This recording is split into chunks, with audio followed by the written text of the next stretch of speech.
Endurance E-Racing World Championship 12 Hours of Nürburgring is presented in partnership with Global Flix, Film Volt, Viper Gaming by Patriot, ESTV, and Motorvision.tv.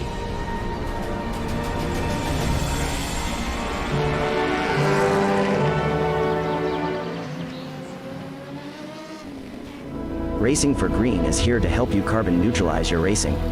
By planting new trees, Racing for Green offers to make your racing carbon neutral. We already have the calculations, contacts, infrastructure, deals and solutions ready for you to easily buy carbon neutral laps on any racetrack. It doesn't matter if you are a racing fan, team owner, driver, sponsor or partner. Anyone can buy CO2 neutral laps in the Racing for Green webshop and trade CO2 emissions for New Forest. Racing for Green.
A 1v2 for the tournament. Pressure is on.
Hello everybody and welcome to official practice for the fourth round of the EEWC for 2021. It is the 12 hours of Nürburgring here this weekend, and as you can see we're in official practice right now. It is raining out there on the Nürburgring circuit, as if we expected anything else. It's a bit of a surprise to see that we went through a whole 24-hour race without seeing any rain at all really, but we've seen some already this weekend, so official practice a little bit interrupted for these guys. Maybe might interrupt what they are trying to do with this one, but my name is Ewan O'Leary. I'll be taking you through the couple of hours practice session that we have here tonight. Got a new category, lots of new things to talk about throughout the session as we go along. Because it's all change really. Well, not all change, but there's some change in the EEWC since we had our last round, which was the Sebring 12 hours in the beginning of March. We're at the end of June now, so it's been nearly 4 months since we last had a race in the EEWC, and it feels like the first day back at school almost to some of these guys, I'd imagine. It's a little bit of a strange feeling to have such a long break in the middle of a season, but there we are. That's the way the season has gone this year. We're, I guess, at half distance in terms of the rounds. We've got the 12 hours of Nürburgring, then we've got the 24 hours of Spa in 2 months' time. It's at the end of August, or kind of mid part of August to end of August. Here in a couple of months, and then of course the 24 hours of Le Mans at the end of October. Another 2-month break to that one, and that should be a LAN event. We're not well, I don't know if we can confirm anything in this day and age, but yes, we're hoping so, and it looks like that will be the case, but we just got to hope and pray just a little bit for that to actually happen. As you can see in LMP2 at the moment, Roland Zooks currently has the best time in official practice. I'm not entirely sure if that's a dry time, because I'm not entirely sure what the times are around here, but I would imagine that's not a dry time, and that's been set in the similar conditions to what we have right now. As you can see, spray being kicked up and a lot of water out there on the circuit, so difficult conditions, and the fast chicane as well, of course, which is the fast version of the NGK chicane, which spits you right into the final corner and then onto the main straight. But yeah, we're using the faster version of that chicane here today, or here this weekend, because I don't really know why, but often in endurance racing we do, and that's the same situation this time around. I think we had the fast chicane last year, although I can't exactly remember. It was a long time ago now, the 12 hours of Nürburgring for 2020. But yeah, it was certainly, what I do remember, certainly Viaducton took the hypercar victory, because they were the only hypercar entry that year into that race anyway. So yeah, that was an easy victory for them on that day. I'll try and have a look to see if I can find the points and whatever, but I can't for the moment. I'll just I'll have a look, and I'll try and tell you what happened last year. But yeah, it was a long time ago now, almost exactly a year, as it comes at a similar part of the season to what the one last time did as well. Sebring preceded it, so yeah, very, very similar indeed. So, as I mentioned, we got a whole nother category in the EEWC here for 2021. And yeah, I guess we can start to delve into some of those details. Before we do that though, Nick Newcomb's on your screens right now, often in race direction, doing all of the race directing, but driving at the moment for the Juices Motorsport Club number 15 LMP2.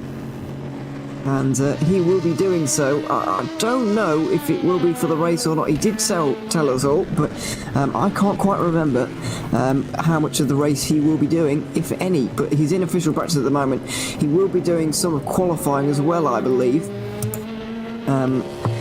If that is the case, and if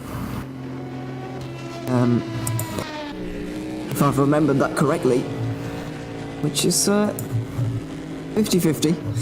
I'm not entirely sure if I will have remembered it correctly or not, but I'll certainly have a look to see how much of the race Nick's going to be doing, if indeed any.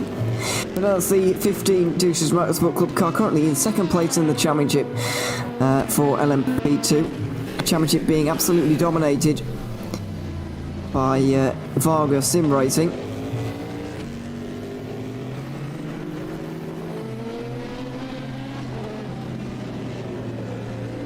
So, yeah, Nick said to us a couple of days ago, he informed us all on when he's going to be driving and so on.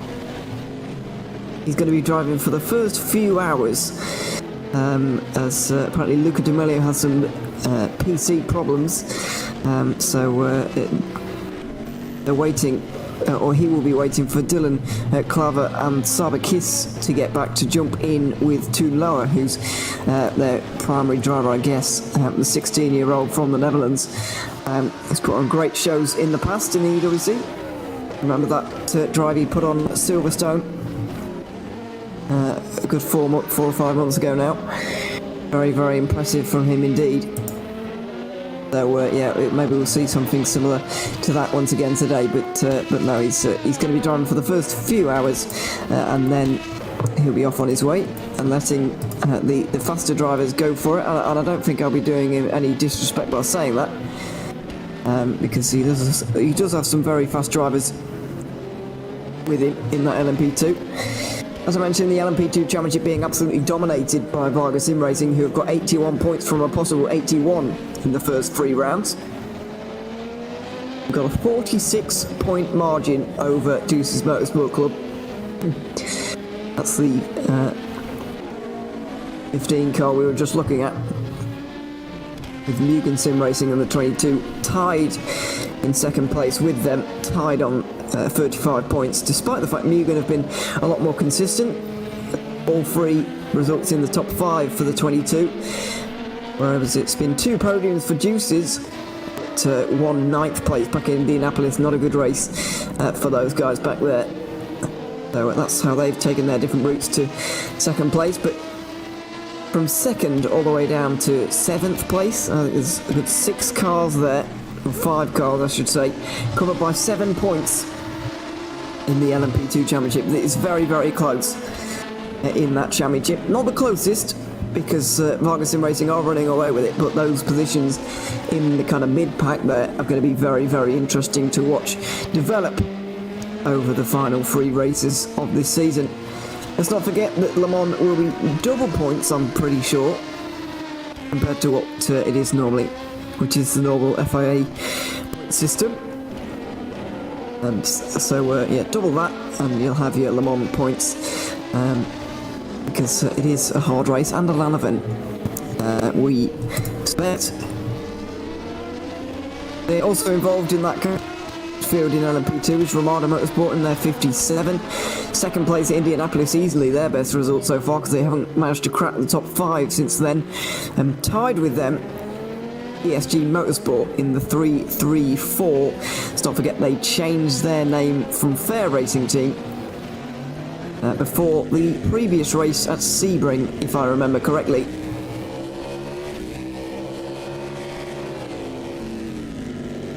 Let's have a look at the weather map, because there is a lot of rain out there on the circuit at the moment, and this is where it's all coming from, is the radar.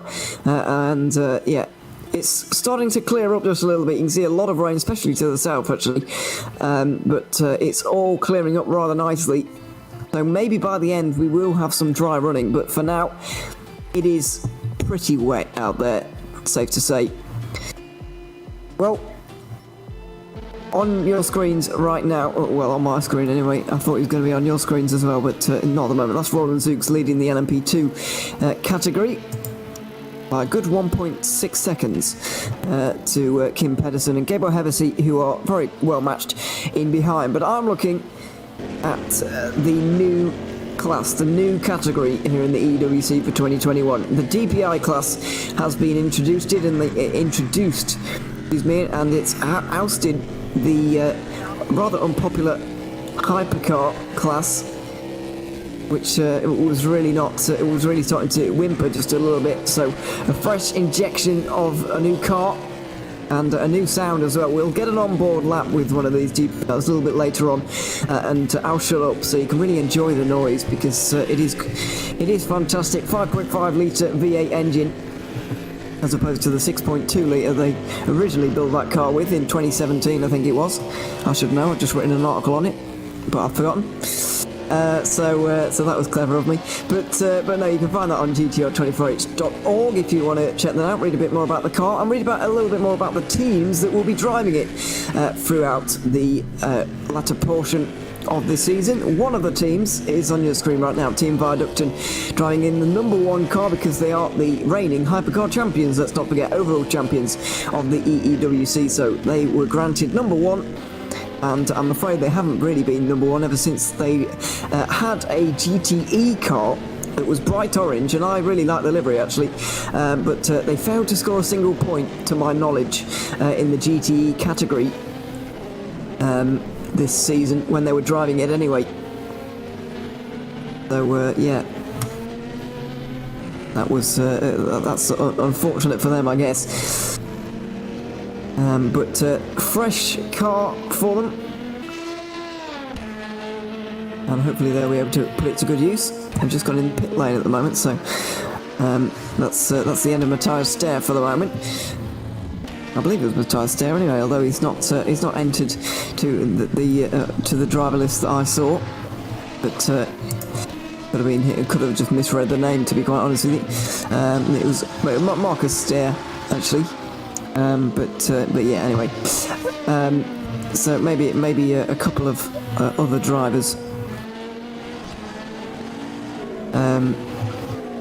will be joining those three. I was just talking a little bit about those the people who will be driving that car. Mikael Sigurd, who was entered into, or Sigurd, maybe I should say, because that's the guard at the end, and he's Danish, so maybe that's how I'll say it. But anyway, he's the only returning driver, kind of moved over from the GTE car that they had. Or at least to my entry list anyway, is the only one who's been moved over. Apologies if I misplaced my words here and get things wrong, but no, to my knowledge, he is the only one to have been moved over. Alexander Hartvig is also moved, well, not moved over, but he is driving that Viaducting car, or will be. He's a kart racer in real life, does a lot of karting. Yeah, that's so good for him, and good to have him on the team as well. And finally, I've got Nicholas Mork on there as well.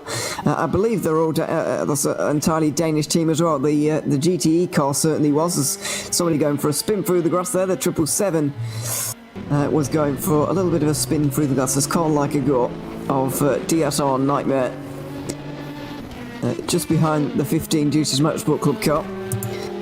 An interesting moment as well to see that Henry Sinnick in the DPR car, is going to get some getting too used to, isn't it?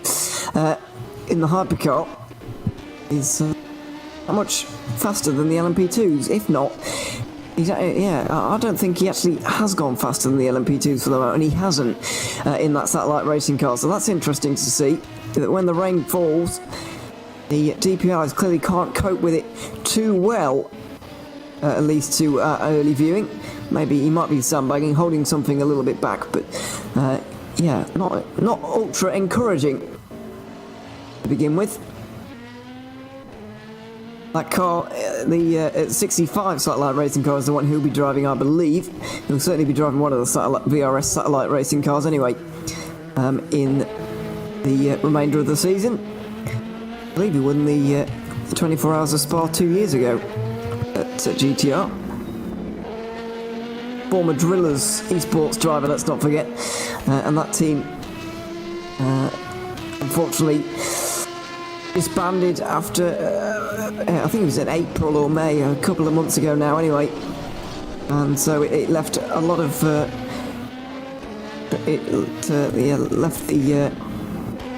left a lot of talented drivers a little bit stranded. Apologies for the choppy images over the last few moments, by the way. We're just getting a lot of people connecting because official practice has just begun 20 minutes ago, as you can see, and yeah, it's a bit of a mad dash to get out there and get onto the server, so that's why we are seeing some chops, but yeah, apologies for that. It will even out and smoothen out over the next few minutes. Just continuing on with the satellite racing talk, James Zuber was another one of those from Drillers who was forced to find another team, and yeah, he's joined satellite racing, at least for the EEWC. They've also got the help of Jimi Nisula of Finland, very experienced in GT cars, but trying it. Well, I don't know if it's something new for him really, driving a prototype, but it certainly is a change to what we saw him driving last year in the EWC. He was in a GTE satellite racing, right up there in Le Mans, I seem to remember, through the early hours of the evening. Through the early hours of the morning. Ossian was coaching me on how to pronounce Finnish names, and I think I got there in the end. But yeah, it's a very good driver to have on their team, and they'll also have Liam Rance as well, who, according to my entry list, is in both cars. I can't see him driving both of them, but you never know. He's a British driver, and yeah, has recently had some GT challenge experience on R-Factor 2, the RF2 GT Challenge series recently.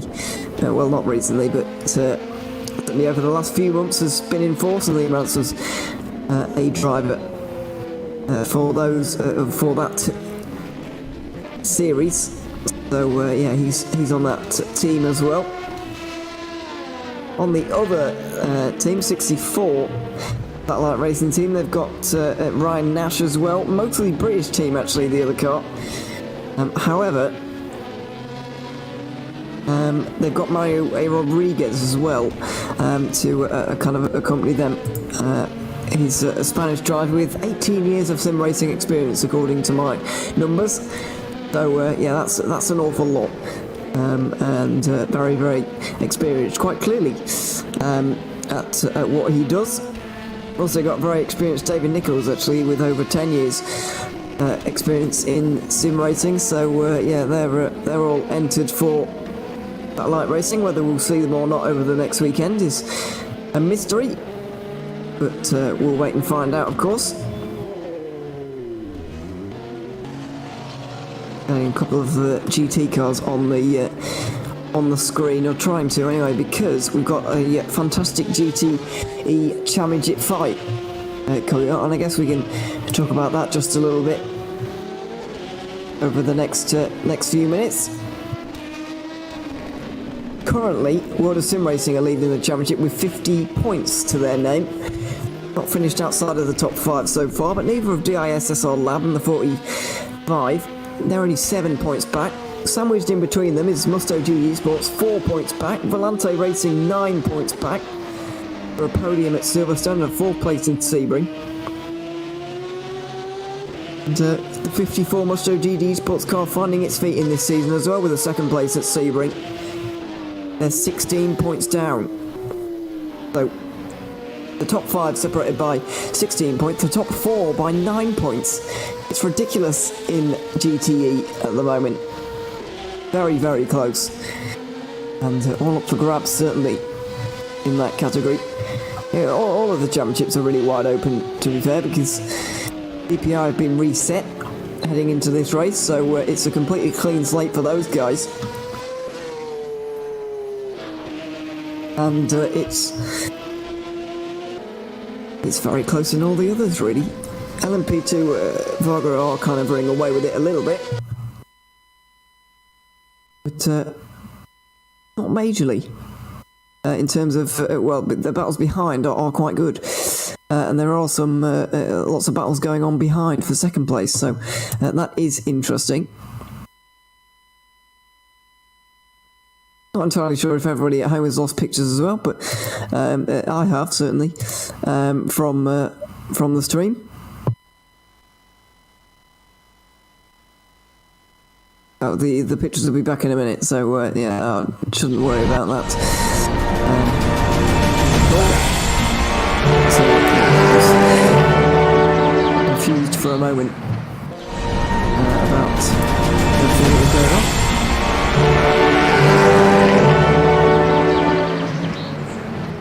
Here we are. I can still see what's going on out there at the moment. The DISSR Lab car, the first GTE to put a time on the board here today.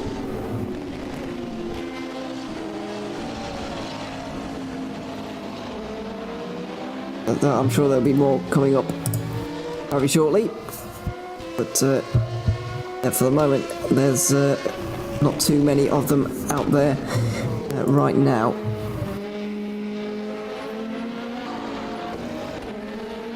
See where they are. Yeah, they've not even made their way through all the GT3 cars, actually. As we have a change in LMP2 at the moment. Zoltan Boda in the Mugen Sim Racing 22 has currently gone to 1st, just 1/10 in front of Roland Zooks, who did previously have the best time for DAC Hackers. Yeah, at the moment, DISSR Lab would be 2nd if they were a GT3 car, but they're in GTE at the moment. And it's Mugen Sim Racing leading in GT3 as well, 1, 2, 3. Varkingi 1st, and Darat Disna and Adam Sorej in 3rd. It's somewhat surprising to see Sorej in 3rd, actually, compared to his teammates. He's normally the fastest driver of those, but not on this occasion, apparently.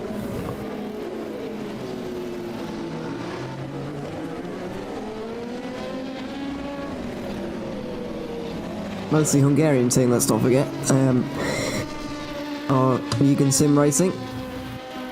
And I don't know if they still are, but we're looking for a sponsor to kind of keep things going. I don't know if they still are, but yeah.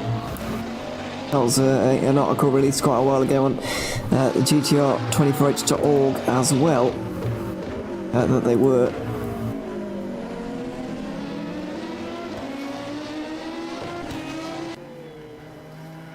Looks like it to me that it's drying up at the moment. I'm not entirely sure if it's still raining or whether it's lightening up. Spray definitely still being kicked up by these guys, but yeah, the rain does seem to be going away from what you can see in the bottom left-hand side of the screen.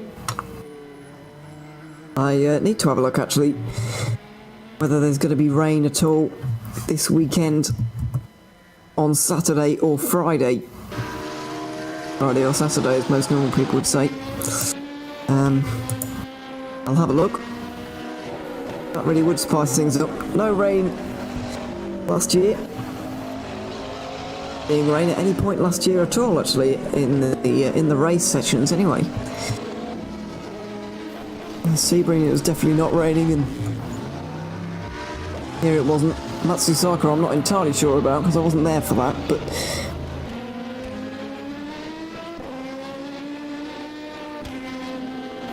yeah, I don't believe we saw any rain.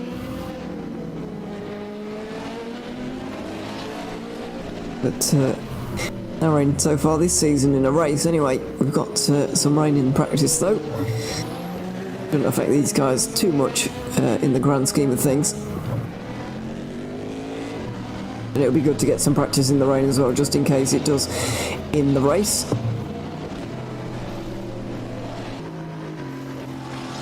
There's rain throughout the week, in a sentence on the website. What does that include Friday and Saturday or not? It's going to be lightly raining for the rest of the evening apparently here today. So yeah, we'll wait and see. It does, but the spray certainly does seem to me that it's getting a little bit less frequent.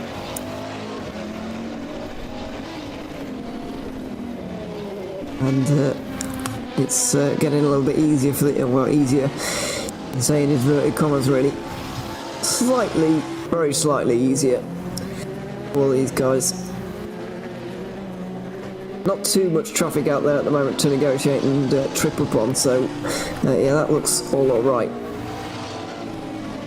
And you're not likely, well, yeah, it can be difficult in the rain. Obviously you can't see where you're going because of the spray, but the limited amount of traffic is helping that, I suppose. LMP2 coming up on the back of Viking E at the moment. It seems to be on a bit of a longer run. Now these guys will be worrying too much about qualifying, just getting themselves up to speed in the traffic at the very least. Would be a good thing. Like well, it looks a little bit like Varga for a minute, but then whipping to the other side, it's got kind of a black and orange look to it. Can't quite identify it for the moment, but easily on by.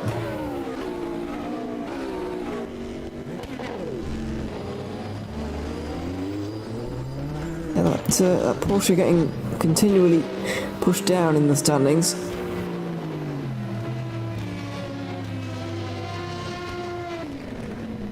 Meising goes for is that a spin? Yes it is, I'm afraid. Goes spinning around at turn 6. Seen a lot of that so far, especially from the Unison racing cars actually. Even before we came to air, saw them struggling. So yeah, it looks like they are having a couple of problems out there at the moment. They're leading the championship in GT3. 69 points to their name. And yeah, not finished off the podium just yet. Weren't happy with their Aston Martin and the BOP as well in Sebring. But every team likes to complain about BOP, so it's not specific to them. That's just a natural race driver thing to do, really. It's nothing against them, or indeed any of the teams. But it just does happen from time to time. Let's see if they'll have a stronger race this weekend. But we're about half an hour into official practice right now, so We're going to take a quick commercial break, and then when we come back, we'll have more official practice from the 12 hours of the Nürburgring.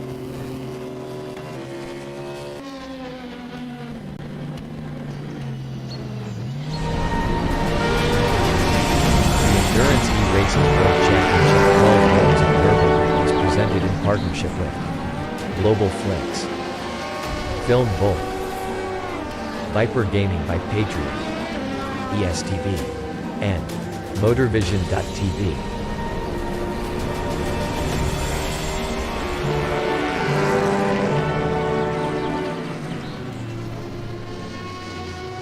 Racing for Green is here to help you carbon neutralize your racing.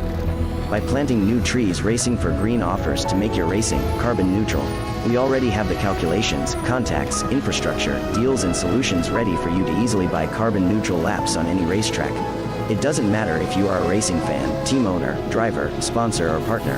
Anyone can buy CO2 neutral laps in the Racing for Green webshop and trade CO2 emissions for New Forest. Racing for Green. A 1v2 for the tournament. Pressure is on.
Welcome back to the EEWC's fourth round, the 12 hours of Nürburgring, excuse me. We're in official practice at the moment with Daniel Wisner leading in LMP2, Henry Sinek in DPI, the DISSR lab car in GTE, and Donat Diesner's 41 Mugen Sim Racing McLaren in GT3. Daniel Wisner is having a fairly big off actually, coming out of turn number 10, I think that is. It's turn number 11. Vorsteiner curve, according to the back map that I have in front of me. Could be wrong, because these names often change by the minute almost. Isn't often useful for us, but the car spun off actually there. Didn't see quite who it was, but yeah, tricky conditions certainly out there at the moment. Wisner getting in front of very competitive LMP2 field that was very, very close actually, but it's not particularly anymore because he's just gone 2 seconds in front of everybody.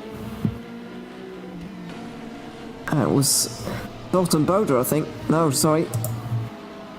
Might have been Varking who spun off in that camera shot I saw not so long ago.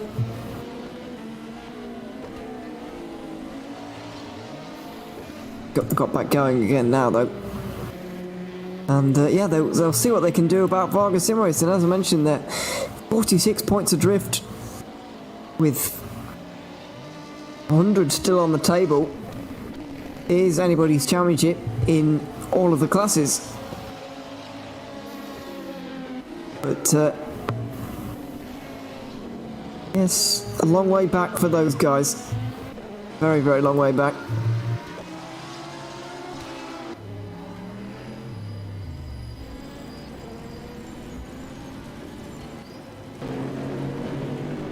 Arguably well, or not arguably, it does have the biggest margin actually, does the LMP2 class in terms of their standings, so one to watch out for and maybe close as the race goes on. As mentioned, Donat Diesner is leading in GT3, but Zoltan Varking is second. This is the 41 Mugen Sim Racing car. They're second in the championship currently. 14 points down on Unison Racing. One Move Esport are in third place, having scored a victory at Sebring. Despite some, if you remember the late drama with Mugen Sim Racing, they were chasing down the French team. Couldn't quite get there, ended up in the wall before they did. That was the end of that for them.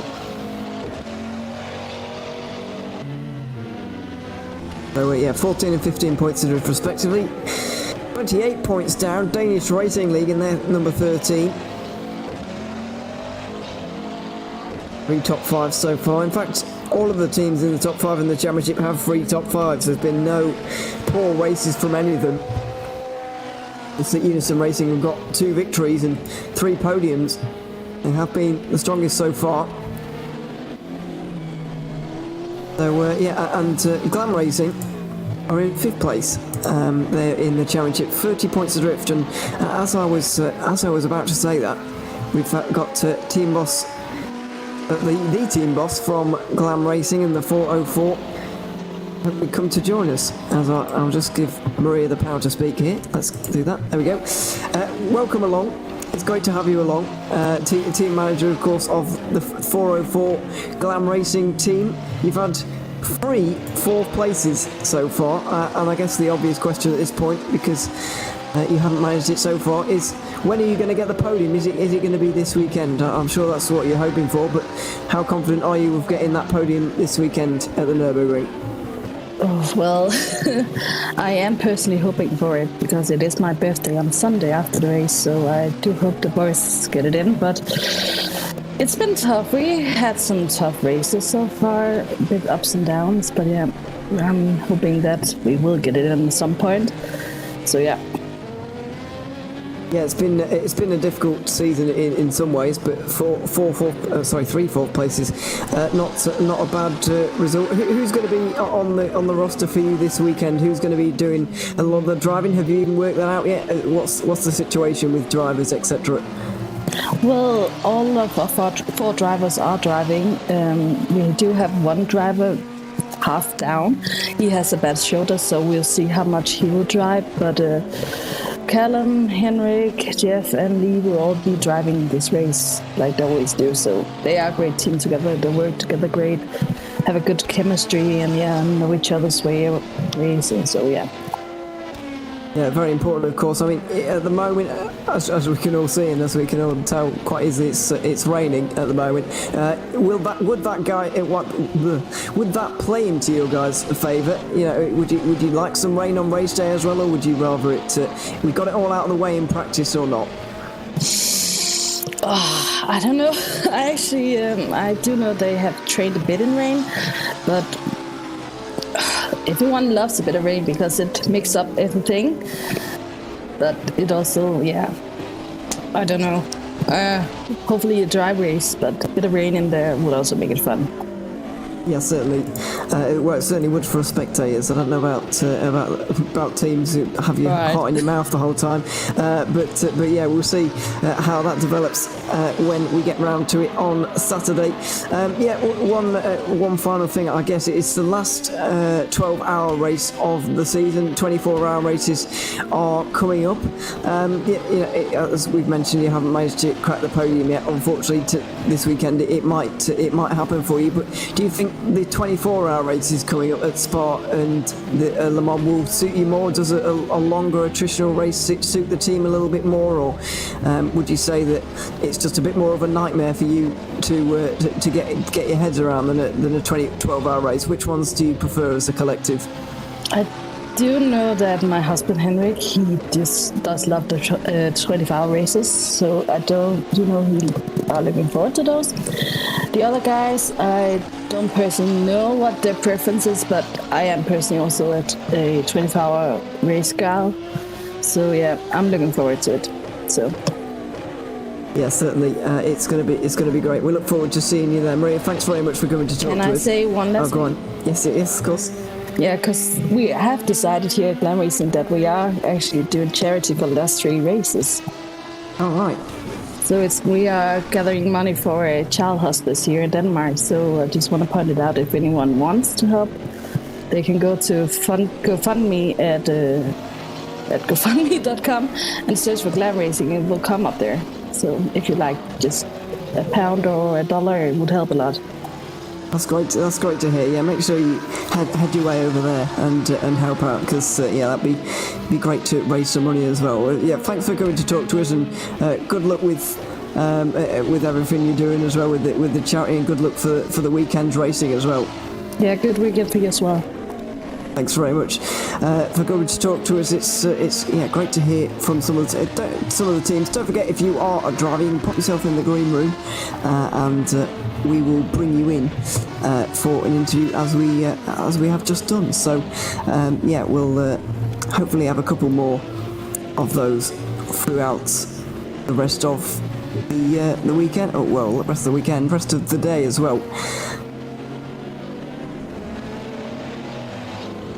So still 1 hour and 15 just over remaining in official practice, and great to hear from team boss Maria at Glam Racing. Didn't realise they were fundraising for charity as well. It's a great cause as well. Hopefully at some point during the race and the qualifying we'll be able to post the link in the chat and you can help out in any way that you can for that cause, because it'd be great to get behind them, etc. So we'll try and do our best with that one over the weekend as it pans out. But as we were talking about there, not quite managed to crack the podium just yet. Maybe this time it will be finally their weekend, really. And they need some issues for those around them, but they certainly have the pace as well to put in a good performance. And we'll see if they can come out with it. All 4 of their drivers will be there, and we look forward to seeing them. It's split them good 3 hours of racing each along the weekend, which will be good for them all, of course. I was trying to get a view. It's Zoltan Boda actually in LMP2 has just gone very, very close to bettering Daniel Visner. 86 thousandths of a second between those two in LMP2 at the moment. It's very tricky.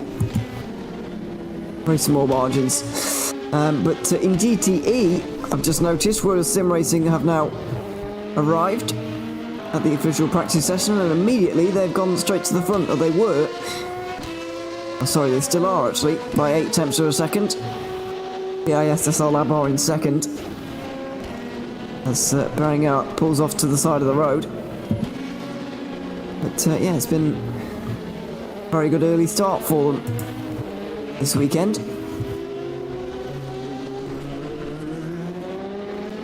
big gaps to some of those behind, though. It seems to be Varga and Mugen right at the front, and then Roland Zooks, just as I was saying that, slots himself into second place in those standings. So it's all getting very close. LMP2. Goodness me, 3 teams separated by 86 thousandths. It does bode well for the race. Daniel Wisner still leading that class with a 46.6. The times are significantly down from what we saw earlier on.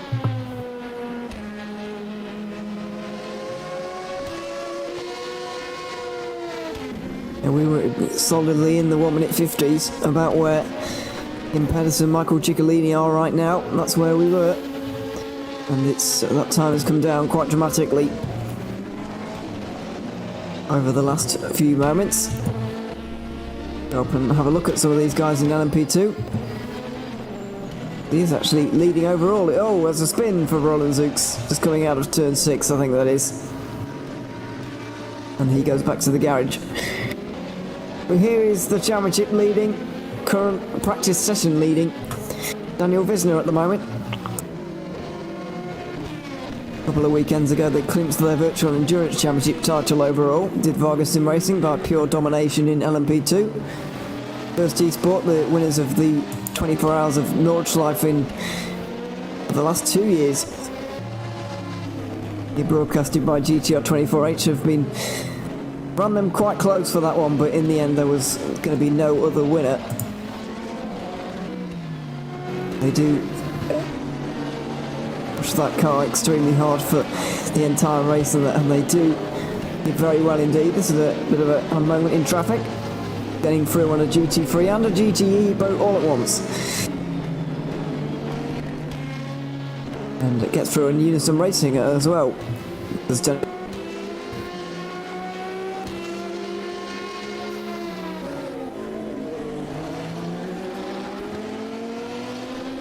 Hungarian driver partnered with Marcel Chinzik and Yuri Toman quite often. Did so in the VEC, he's doing so again here in, that's the side of the half coming out of the final corner, but he does so here in the EEWC as well. Michal Schmiedel also there, lurking in that team, but I don't recall him driving that car at any point yet. May come in handy in the 24-hour races, although they just managed to do, they have done 24 hour races between the 3 of them before. Over that last lap, Wisner did extend his margin to nearly a second over Zooks and Boda. But the times are coming down now. 46.6 on the last time around for Daniel Wisner.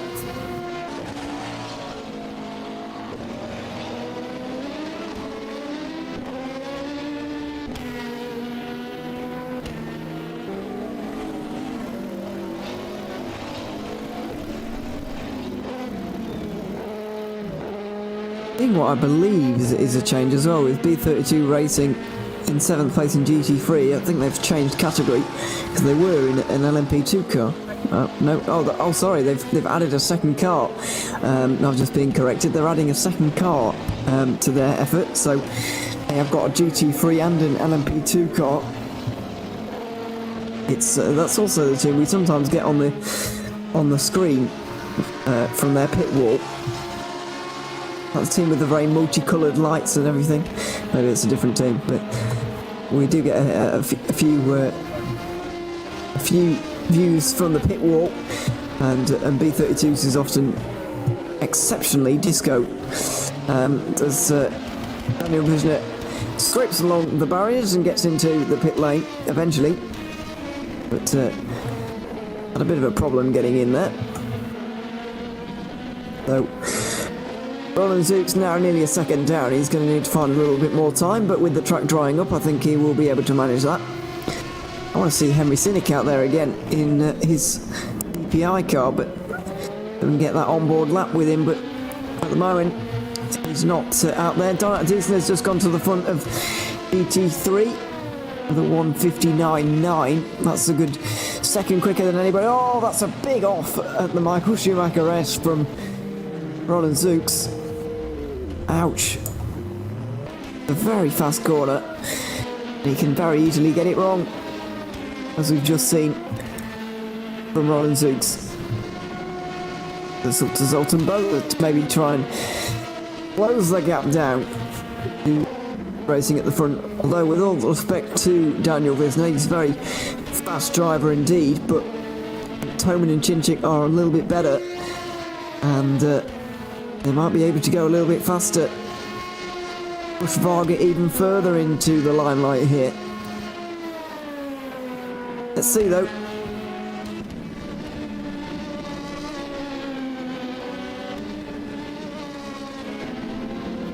Timing screen telling me now that Boda's only 2 temps down, so I don't know what that's all about, but he did improve just there. What is lap time? Definitely in second place anyway.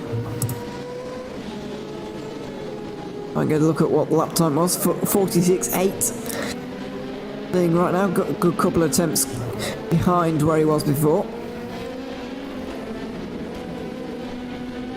But, well, we can't get on board with the DPI of Henry Sinnick just yet, as the rain is easing off just a little bit. Let's have a little bit of an onboard with Zoltan Boda in the LMP2 here at the Nürburgring.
Being ever so slightly held up here by the 766. I think that's DSR Dream Team car.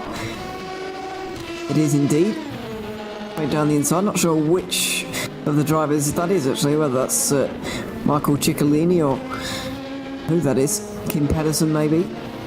But it'd be Bo Christensen, he's out there as well, but they're currently going side by side anyway. Not great for lap time, but he's practicing that part of the race, which is sure to happen at some point in the side-by-side racing through the Mercedes arena. We'll be able to see a lot of it on Saturday. We'll be broadcasting all 12 hours live, including half an hour before the race, and we'll be talking to some drivers for a few minutes afterwards as well on Saturday. So yeah, make sure you join us. It'll be about 11:30 a.m. CEST when we begin, and it will all end about 12 hours later, of course. Myself and Yusuf bin Zahir will probably be there all day, I'd imagine, with the only two around. Alex Goldsmith is going to be here tomorrow for qualifying alongside Yusuf, but he's not available for the race. We may end up just being us two for 12 hours, me and Yusuf. We'll see how that goes. Looking like that may be the case for the moment, but we'll see. So qualifying will be beginning about 7 p.m. CST tomorrow, 7 p.m. in Europe. Have a 2-hour qualifying session and then a very short break before a second session of 2 hours, one in the daytime and one in the nighttime. And the average of those two times will give us the grid for this race. At the moment it looks like it could be fairly close between some of these cars, although Vargas Sim Racing just pushed themselves a little bit further out from the rest with a lap time there. 8 temps better off than Zoltan Boda right now. Roland Zooks in third. But Roland Zooks is not in third. That's Dylan Claver in the 15. Zooks Motorsport Club just sneaking himself in front of Zooks there. I'll just speak with Nick about Claver is new or not really.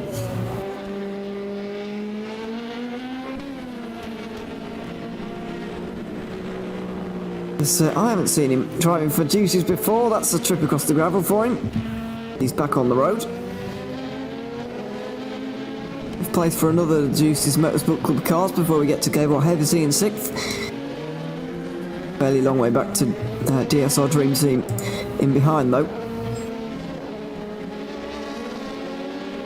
Claver apparently only been sim racing for 1 year from the Netherlands. Currently talking with Nick and Roy de Munich in the TeamSpeak server right now. Nick going to give me a little bit of information on Dylan. Wow, he really is quite young actually. 16 years of age and got sixth form or A-levels or whatever you want to call it, college maybe you call it, wherever you are in the world. But anyway, he starts that part of his life in September, even younger than me. So, well, so is Toon Lower actually. They've got a very young team of Juices Motorsport Club. And then they've got Nick to kind of balance it out on the average age. Hopefully you didn't hear that. But yes.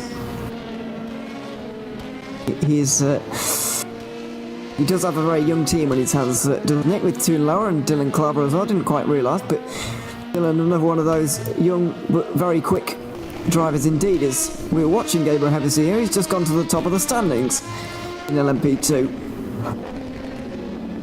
Oh, Nick did hear me say that. I'm sorry, Nick. but yeah, there we go. Gabriel Hevesy has just gone to the front of LMP2. Mugen Sim Racing looking very promising here in practice. 33 thousandths of a second down to Daniel Visnet. Sultan Bowler in third, Roland Zooks fourth, Dylan Claver in fifth with Nick Newcomb in 6th place. Really a respectable showing actually from Nick. So yeah, it's driving well so far in the rain. Good to see. As I mentioned earlier on, he will be accompanying Toon Lower throughout the first few hours of the race. He'll have the assistance of Starbakis and also somebody else, Dylan Claver, who will be able to be there as well. We'll see a bit of Nick on Saturday, early on. I don't believe, well, he might be there for Spa. I'm not entirely sure if he's going to be there for Spa or not, but it's often in race direction, as you may well have heard. Directing everybody on what to do in the race, but yes, so Nick's just given me some good news actually in the TeamSpeak. Of course, well, it seems like it wasn't that long ago really, but it was over a year ago, probably 15 months ago now, that Nick caught COVID at the very start of the crisis. Well, not the very start, but near the start, certainly in the UK, around March time. And still feeling the effects, but getting better. And just that he's 95% recovered now, which is great news. I remember a time he was saying to me that struggling to do 20 minutes in the car at one point, but now setting himself up for a 12-hour race. Not alone, you understand, but we'll be doing a fair amount of driving over the weekend, and that is great to see. The kind of fact that he is recovering now, supporting the youngsters as he puts it, as I put it as well earlier on. Toon Lower only 16 years of age, and Dylan Claver also 16, both from the Netherlands.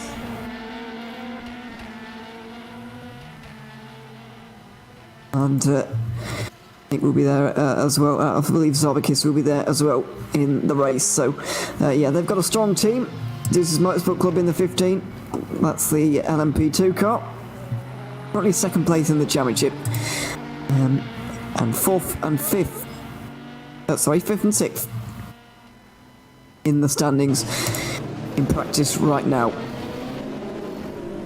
Well, we're halfway through official practice at the moment. 1 hour gone, 1 hour still to go though, so make sure you come join us after the break. We'll have more racing from the Nürburgring coming up. You're watching official practice for the 12 hours of the Nürburgring, and we'll be back in a couple of moments.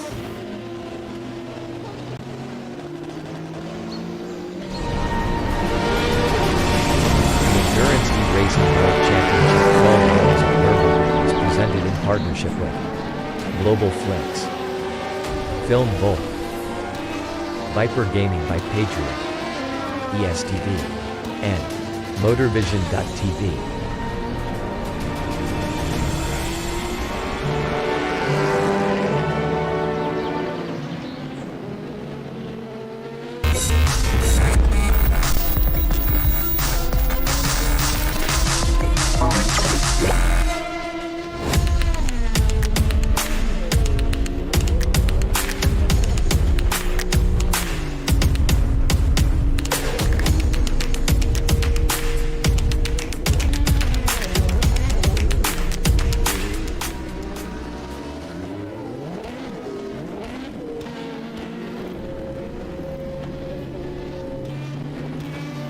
Racing for Green is here to help you carbon neutralize your racing.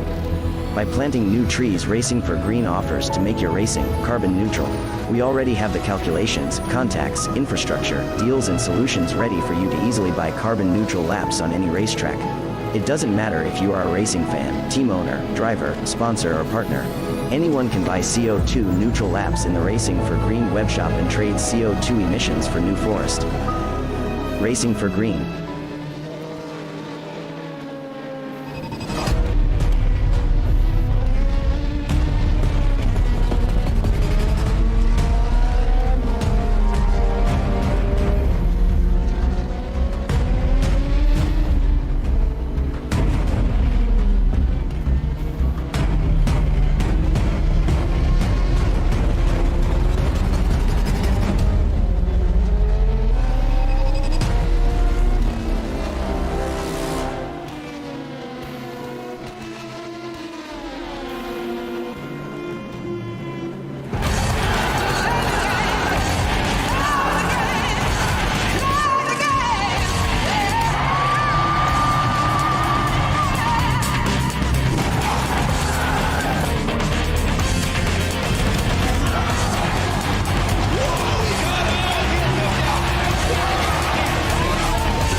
A 1v2 for the tournament. Pressure is on.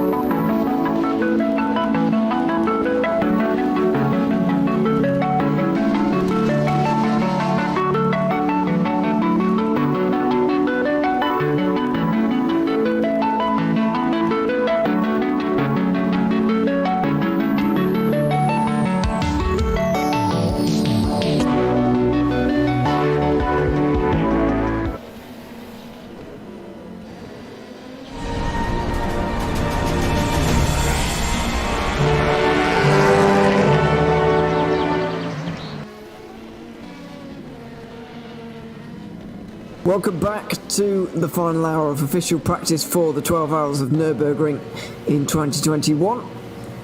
My name's Ewan O'Leary, I'll be here for the final hour.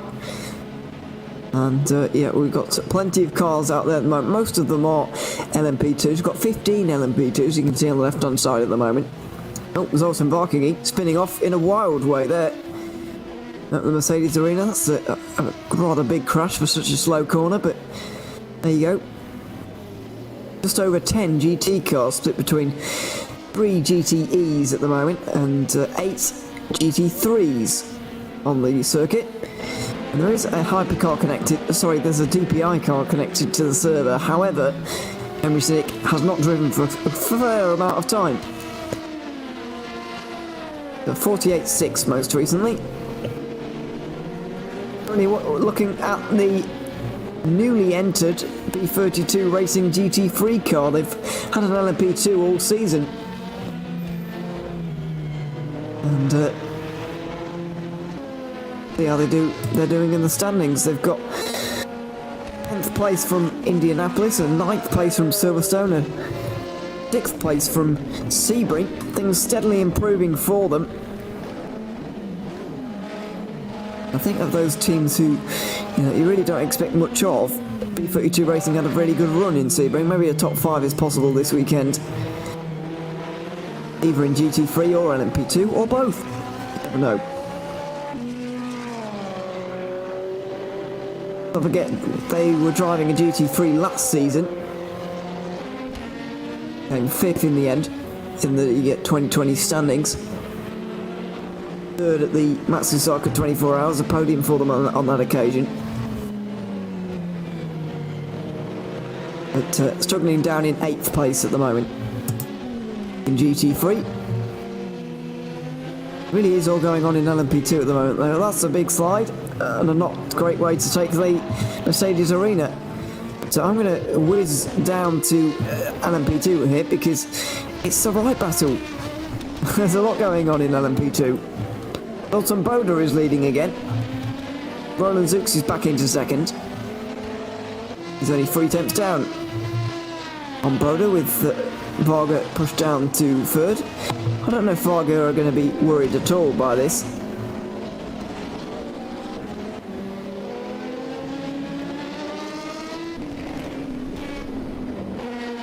There is the driving lineup for Mugen Sim Racing.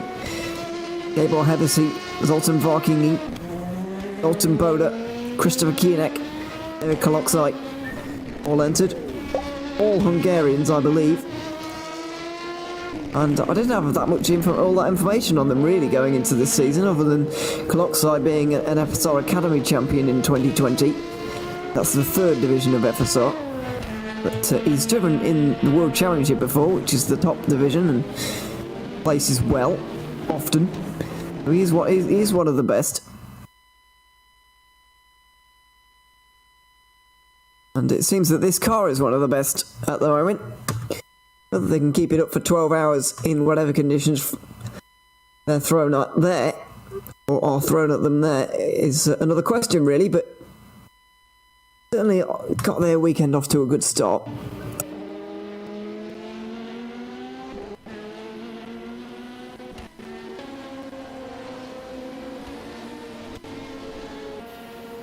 A little bit of oh my word, that's a strange accident for Zoltan Boda. Rear end flung up into the air. He misses the Schumacher S there. Didn't see that first time around, but a couple of issues for Boda.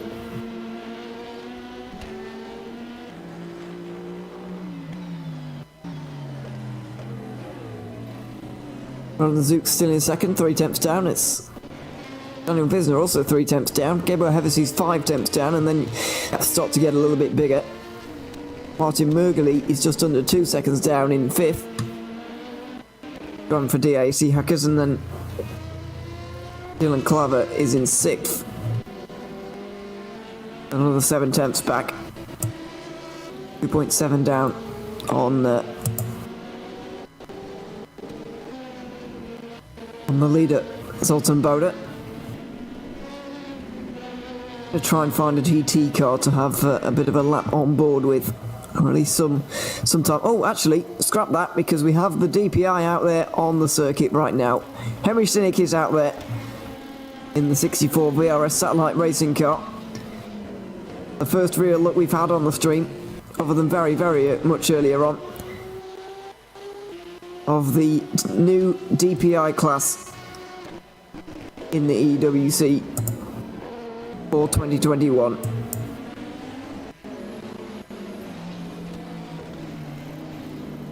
And as I mentioned earlier, very, very big V8 engine in the back of this car, and it produces a pretty fantastic noise. So we'll get to that. Oh, that's very close on the stream. You can just see there with one move. But I've just spotted, we've got a driver in the green room at the moment, so I'll bring him in a moment. Just got to find the Unison racing car so that we can take a look at their car while we're having an interview with them. There's one of the Aston Martins, but that's Glam Racing. seems that Unison Racing aren't out there at the moment. I think maybe because they're coming to talk to us, so we'll come and do that now and drag Nikolai Bezrakov into the booth. There we are.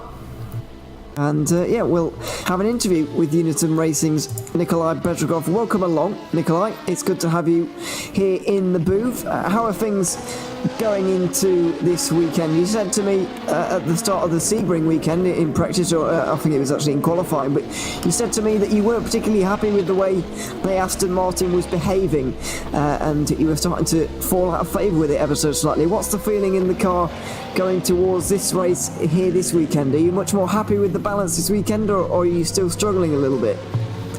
Actually, in our team, we all have problems with this car. And after last BOP, it became really slow from the last times. And we are struggling a lot with the balance, with the speed, and most with the braking. Yeah, so, well, that's just a little bit disappointing to hear, I suppose. I mean, things can't have been too bad at Sebring. You did manage to get P3 out of the weekend anyway, even though you said that things weren't great in the car. P3 still not a bad result. You're leading the championship at the moment. And looking around at your rivals, who are you kind of looking at as main rivals? I mean, you've got to be thinking about the championship at this point. We're halfway through and you're in the lead. Who are you looking at as maybe your rivals for the championship? Okay, firstly about our Sebring race. This was a disaster because after first lap we already lose 1 lap and a half, I guess, after 3 crashes in a row on the first lap. And although we are leaders of the championship, in the first 2 races we were very lucky, and our rivals just disappeared by themselves. But in Sebring, Team Mugen was very good, and we think that we are our main rivals in championship. We hope that we can continue our winning path, but it will be really hard. Yeah, certainly. I actually forgot that you had those issues in Sebring, to be fair. So yeah, that was not a good start for you, but you're 3rd place in the end, and you are still leading the championship. As you can see out there at the moment, things are starting to dry up a little bit, but you know it is still raining, and there is still water out there. Come Saturday and the race, would you like to see a bit of rain out there, or does that make all of your problems even worse, having rain out there on the circuit? Okay, it depends on driver, because I think that I and Max Bunovic are okay with the rain, and maybe even faster in these conditions on this circuit, on this car, just this weekend. But for example, Alexander Zakirov struggling with his driving now, and so we have no idea will it be good for us or just even worse. Yeah, that's fair enough. It could be very unpredictable, certainly, for everybody really. One final thing as well, since you weren't here last year for the 12 hours of Nürburgring, how are you looking forward to the race? How's the traffic going to be? Given you're in the GT3 car, you're getting passed by all these cars. You're going to be passed by the DPI cars as well for the first time this season. How are you imagining the traffic is going to go this weekend? If the race will be on dry circuit, I think all will be okay, because all drivers really know what we are doing, and we are all professionals, I think. But at raining conditions, especially when only one line is able for all cars, it will be really difficult, and first sector will be the hardest in these conditions for overtaking lapped car. Very useful information to know. So thank you for that, and yeah, thanks for coming to join us. It's been great to hear from you, and yeah, I wish you all the best for the rest of this weekend. Thank you. I really hope that we'll meet again after the finish of a race. Yeah, I hope to hear from you then. It'd be good to hear from you. Nikolai, thanks very much for coming to talk to us, and yeah, good luck. Goodbye.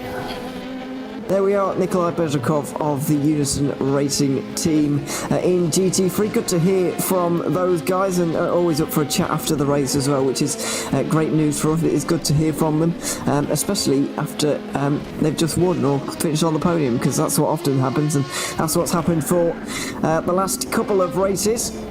So yeah, good to see them out there at the moment. But now that we do have a moment, I think it's finally time for us to get our DPI on board and just listen to this Cadillac. We're on board with Henry Sinek in the 64 Satellite Racing DPI car, and yeah, let's just enjoy this on board for the next couple of years. Flashing about a little bit at the moment, but yeah, let's hopefully enjoy this on board for the next couple of moments and really get a taste as to what this DPI category is going to be all about this season.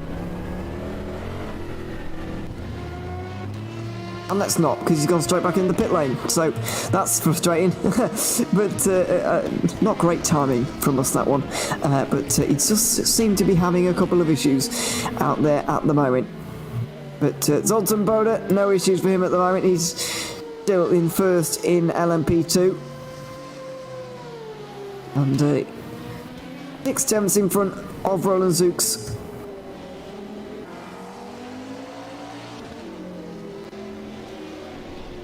In that, well, the overall standings as well as that category. You can get one of the GTs out there at the moment.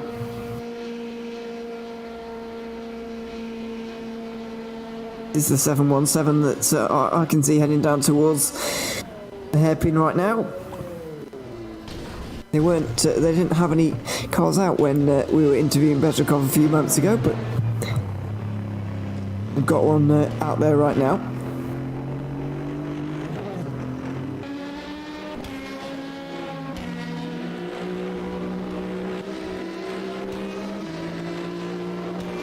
We'll see if they can find some pace from somewhere, really. There's their driver lineup. Roman Kubic involved, Max Spunovic, Nikolai Bezhakov, as we've just spoken to, and a name that I can't quite read on the end there. Screen's quite blurred on my end at the moment. It won't be for you at home, I'd imagine, but I'm struggling to see it because my screen's of lower quality. If I put it up higher, then you won't be able to hear me anymore because I'll be lagging about all over the place, so let's not do that. But fourth place for, well, it says Bezhakov's driving. I don't know if he's just headed straight out. He can't have been talking to us while driving, surely, because he was moving himself around in TeamSpeak, so... But anyway, just that he's out there right now. With one of his teammates just behind in fifth. That's Zakirov, who's in fifth. Alexei Maisin's on the server as well right now. He's only done a 2-minute 2.7 though. I get the feeling he hasn't been on track for a while. Glam Racing seem to be getting stronger as the practice session is going on here. Only getting passed by one of the LMP2s and passing one of the Mugen Sim Racing McLarens. Going into turns 10 and 11. Third place for Callum Wilson, who's often in here for a chat as well. Henrik Hoyer will be partnering him. Lee Russell will be there as well. Jeff Van Island finally.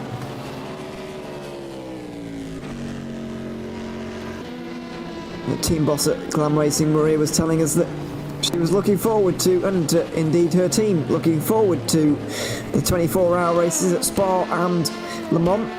That's what we've got coming up here for you on GTR 24H. In August, we have the 24 hours of Spa. Late October, we have the 24 hours of Le Mans, all live in their entirety here on GTR 24H, on all the relevant channels as well. All of our partners broadcasting, or those that do broadcast, are broadcasting what we do. So yeah, you can find us everywhere. Of course, we've got the Hill Climb Championship going on as well. The next round of that is on Monday, a few days away now. I believe we're in Portugal for that one.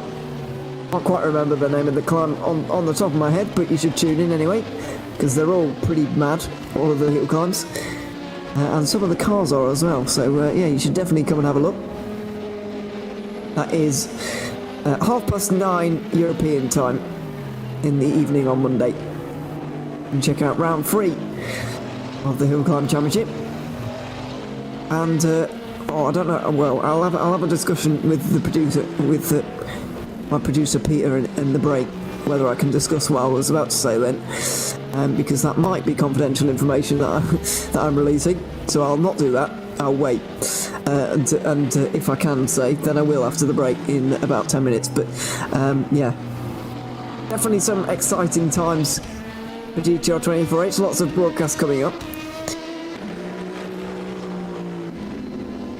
We're at the Rampa di Boticas, by the way, for the hill climb on Monday. That's in Portugal. No, they're a big fan of rallying and such in Portugal as well. Well, that's probably quite a big event. But a lot of the hill climbs have been halted due to 2020. Well, when I'm doing my research, often finding out previous winners, and often you find that the last time there was one even held was 2019, unfortunately. Completely interrupted last year. So we take for granted sometimes in motorsport that we got a lot of racing last year, to be fair. 17 round F1 season, and you know, all the major endurance races took place, like Le Mans and Nürburgring Spa, they all took place. And we didn't have Bathurst, but I know we haven't had it this year, but you know, we had a very decent World Endurance Championship and IMSA Championship. But you've got to remember, some sports might not have been so lucky that we have been. And of course, sim racing has been very lucky over 2020, even though I guess we've all been a little bit unlucky with the way things have panned out. Sim racing has certainly taken a very big rise to the fore, and so has the EEWC, I guess. Within 2020, since the start of the season and Le Mans at the end, I think we had pretty much double the cars on the grid, and almost more than double, or definitely more than double people watching at home as well. So it's big improvements made in a lot of areas for sim racing as a whole. Well, I suppose that's one positive can be taken from all of that. Currently looking at DISSR Lab, GTE Porsche for those guys. I guess since we didn't get our on board earlier with the DPI, might as well listen to this Porsche because it's not bad either. Windscreen wiper going, track conditions improving, but still damp, still tricky for the 45 car. Let's listen to the Porsche and watch this car wrestle its way around the Nürburgring GP circuit.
little bit of a laggy moment for the Porsche, but still going around all fine in the end.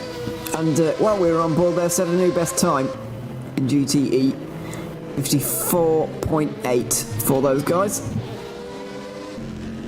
That's in front of Guillaume Mas, who's in second in GTE. Sorry, Jose Berenguer is in second in GTE, and then Guillaume Mas in third, 3 tenths adrift. Oh, yeah, good. Oh, there's a bit of contact there. Berenguer getting the hurry up from one of the LMP2s. It's either the 766 or the 777. I can't quite work out which one just for the moment. I think it might be the Dream Team car. Down the inside. Finally gets through without too many issues, but a little bit physical a moment ago. This Wood sim racing car, by the way, is leading the championship in GTE, in the closest one we have at the moment in the EEWC. 9 points separate the top 4.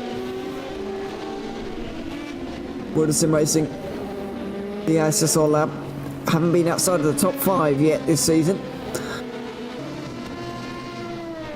A victory in Sebring that has brought them this championship lead, overhauling the 53, who were only managed 7th, and the 45 only managing 5th in that race.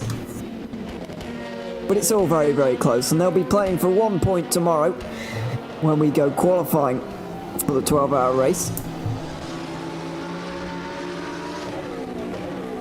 1 point for pole position in the EWC, let's not forget. 1 point for finishing the race, and then depending on where you finish, you do get a point for your finishing position as well. Or multiple points, depending on where you are.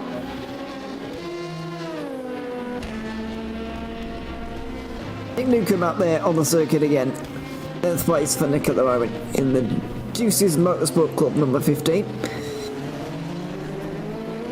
He'll be accompanying Toon Lauer, Dylan Klaver, both 16 years old from the Netherlands, and also Saber Kiss as well, who's not being in practice at the moment, but been reliably informed from Nick himself that Saber Kiss will be joining us 6 hours into the race. So he'll be doing a fair amount of driving in those final 6 hours, presumably maybe a couple of double stints that might bring him up to 3 hours. A couple of double stints with a bit of Dylan Klaver in there, I'd imagine. Toon Lauer being used up at the start of the race, and Nick accompanying him. Nick just goes back to the pit lane after a quick mistake. Here's the 95 of Patrick Attia Lucas.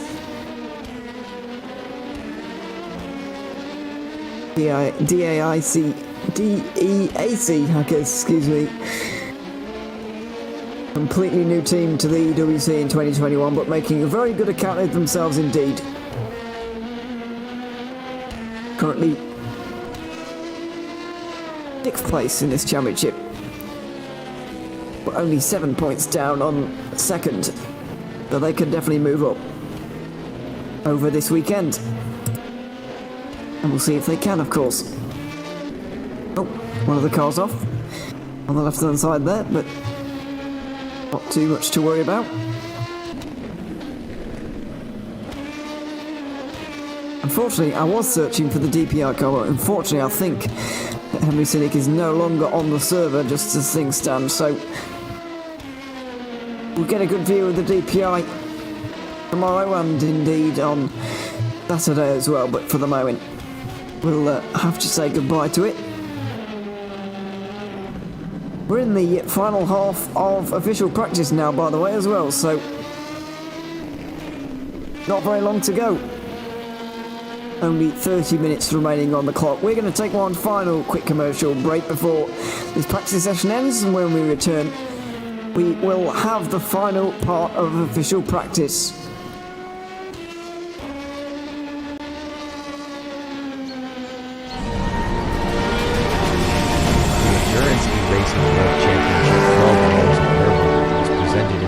partnership with Global Flicks, Film Volt, Viper Gaming by Patriot, ESTV, and Motorvision.tv.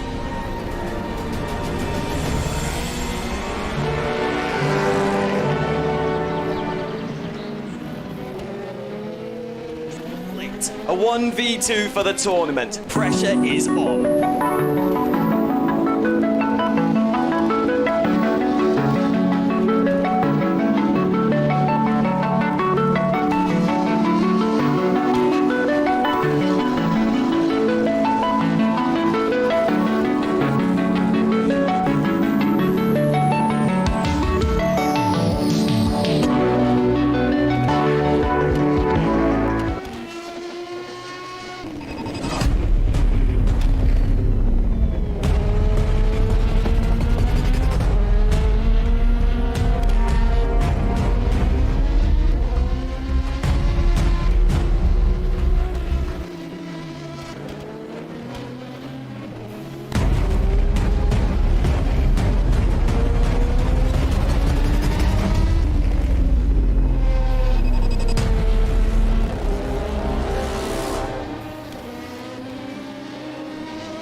Racing for Green is here to help you carbon neutralize your racing.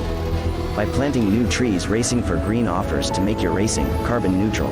We already have the calculations, contacts, infrastructure, deals and solutions ready for you to easily buy carbon neutral laps on any racetrack. It doesn't matter if you are a racing fan, team owner, driver, sponsor or partner. Anyone can buy CO2 neutral laps in the Racing for Green webshop and trade CO2 emissions for New Forest. Racing for Green.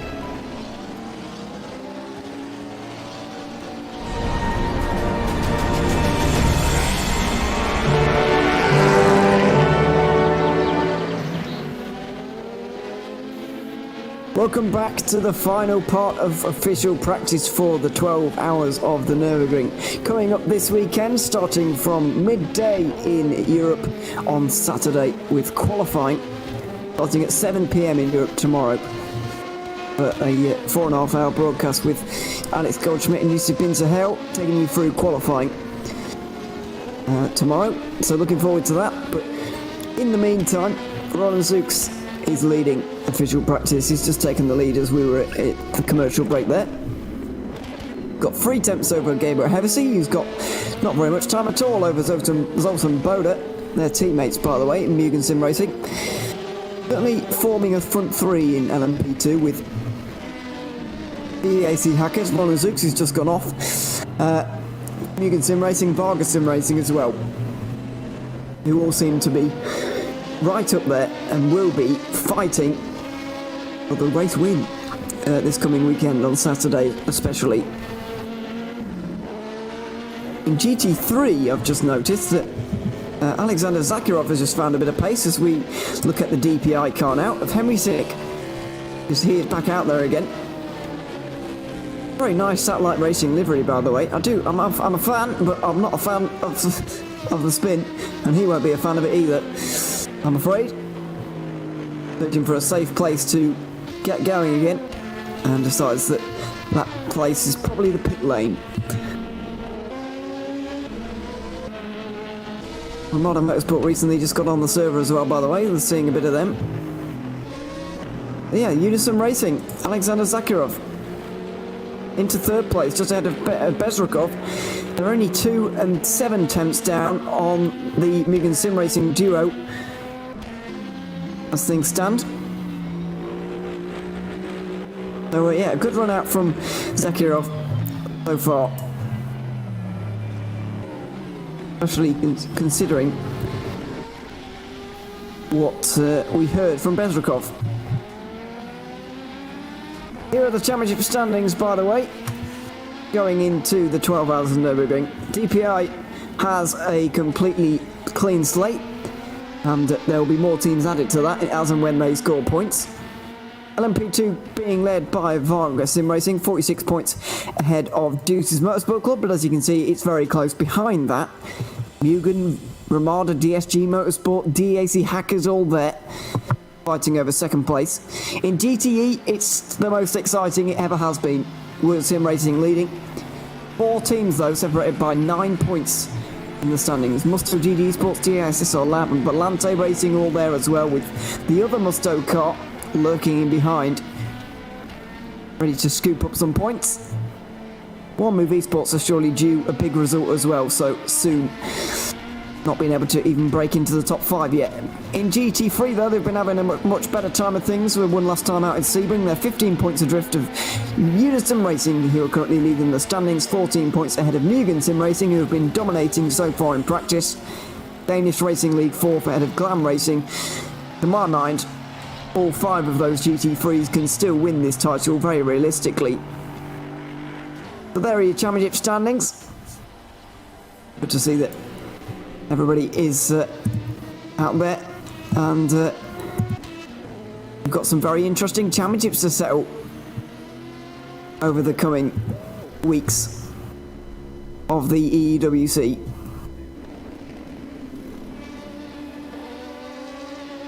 Speaking of coming up, the 24 Hours of Spa is coming to you on the GTR 24H socials, wherever we can be found, on YouTube, Facebook, Twitter, and everywhere else, everywhere in between. On all of our broadcasting partners will be there at the end of August for 24 hours of coverage from Spa, and we'll be live from Denmark for the LAN event in the Le Mans 24 Hours, where all of the teams and drivers will be there as well. We're 99% sure that that's going to happen at this point. I was told in the break by Peter, the producer behind the scenes, that he's going through and having a meeting tomorrow about that. But we're 99% sure that it can happen, and they will happen as and when it was planned, which is the last weekend in October, I think. It's certainly in the 20s for October, last weekend in October. Yeah, we're looking forward to that.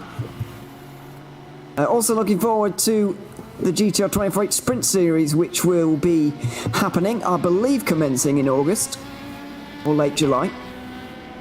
Certainly late summer kind of commencement of the, or rebooting of the Sprint Series, which had its first season last year. Can't remember when that ended actually, but the passing of time has really been screwed up recently. Started in around May 2020, I think it ended towards the end of last year. And ready for a reboot, ready for a second season of that one. So we're looking forward to that. And also lots of new things to announce that we can't quite just for the moment. Special events and everything in between. We're looking forward to announcing in the next few days. Well, not the next few days, the next few weeks, but keep your eye on all the GTR 24H socials and any articles, announcement articles that might be going up, and announcement videos, preview videos, things like that. So make sure you just subscribe to us on YouTube or follow us on Twitch. We're going to be found on there as well. Follow us on Twitter. All major announcements and articles and things like that go on there as well.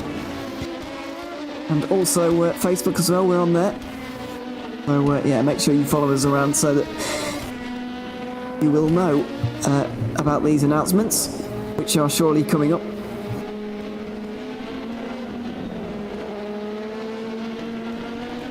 very, very soon. Daniel Visner retakes the lead in LMP2.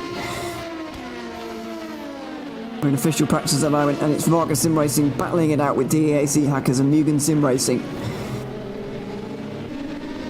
At the moment, Daniel Visner is prevailing, but it's very, very close.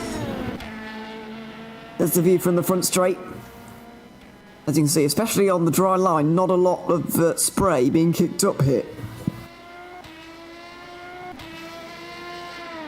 Basically none from that prototype going through there. So on the line, it is getting quite dry now.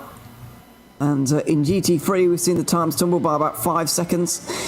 Started, it was a pretty big moment when Donas Diesner broke the 2-minute barrier in the early part of this session, but now he's into the 55s, 1 minute 55.6 on the last time for him.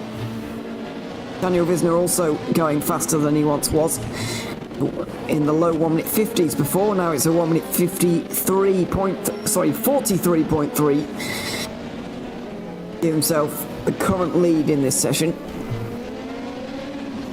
Pedro Romano recently got on the server, by the way, in the 57.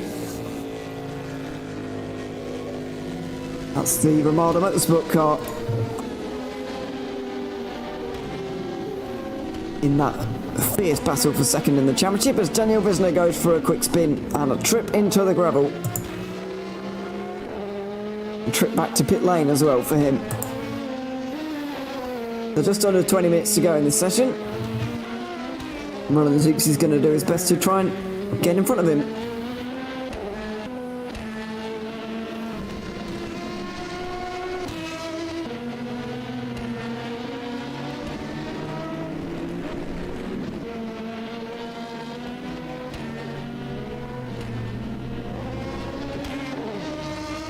Roland Zooks also goes for a spin. One of the Varga drivers had to sort of avoid him there, but these wet weather conditions are catching a few out.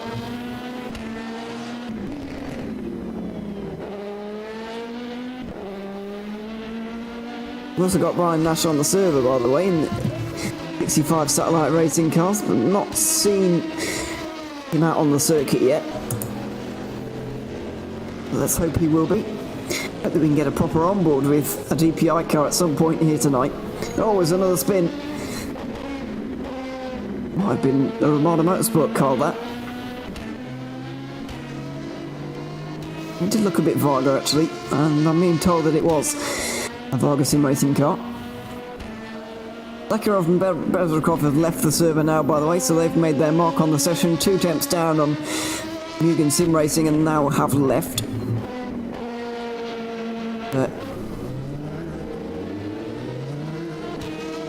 Let's not forget, they're only separated by 14 points. Yeah.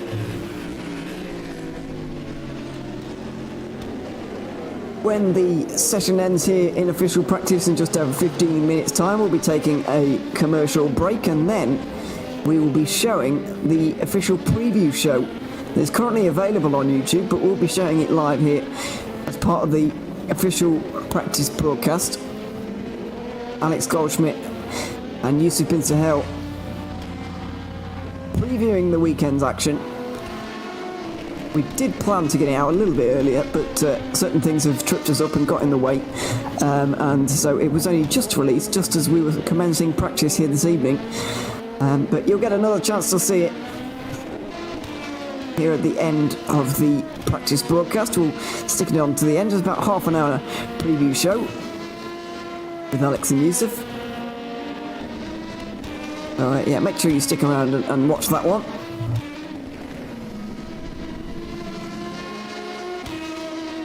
And yeah, we're all looking forward to this weekend, certainly. We've had some great racing in the EEWC so far. Indianapolis, let's not forget, the GTE race came right down to the very final hour. The very final pit stops between the old Corvette and the new. Silverstone, we had some great final hour battles in Norman DISSR Lab, I seem to remember. Late drama for Danish Racing League in GT3, and 2 lower holding off a load of guys for a podium. DSG Motorsport, who he was trying to fend off, and he did so successfully. And then is Sebring, the chase between Mugen Sim Racing and One Move Esport in GT3. But he's ended up with Zoltan Boda in the... I think it was Zoltan Boda. Well, it might not have been, because he's driving the LMP2 here this weekend at the moment. But I don't know. What, Mugen Sim Racing, either way, found themselves in the wall at turn 1. And despite their pace advantage that they had at that point in the race, they couldn't find that ticket to victory. And they walked away empty-handed, I'm afraid, from that weekend. Well, not empty-handed, I suppose. They did get second place on the day, but not what they were hoping for. Ryan Nash heads out of the pit lane then in the DPI. Not being quite up to pace just yet, but now that we do have a DPI on the circuit, let's finally get a bit of a look and a bit of a listen as to what this Cadillac is like.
Oh dear, there we go, off the road. I'm afraid that's a bit of a curse of having our camera on board, I suppose, with Ryan Nash. Goes for a spin at the very fast left-right chicane in the 65, but there we go. Trying to get back on the road right now, and there we are. Just so. It is fantastic to have this car in R-Factor 2 though. One of the DPIs in there. It has become one of the most popular categories in motorsport in the last few years. 2017 was an alright year for DPI, but Cadillac was a little bit overpowered. Quite literally, I suppose, with the 6.2 litre V8 engine that they had. And with Acura joining in 2018, it really was made to be one of the most popular classes. As Nash goes for a spin again, I'm afraid. These conditions, very, very tricky indeed.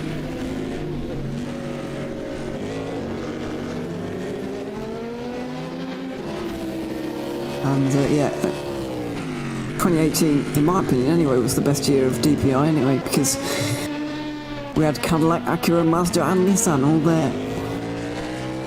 Unfortunately, Nissan left after 2018.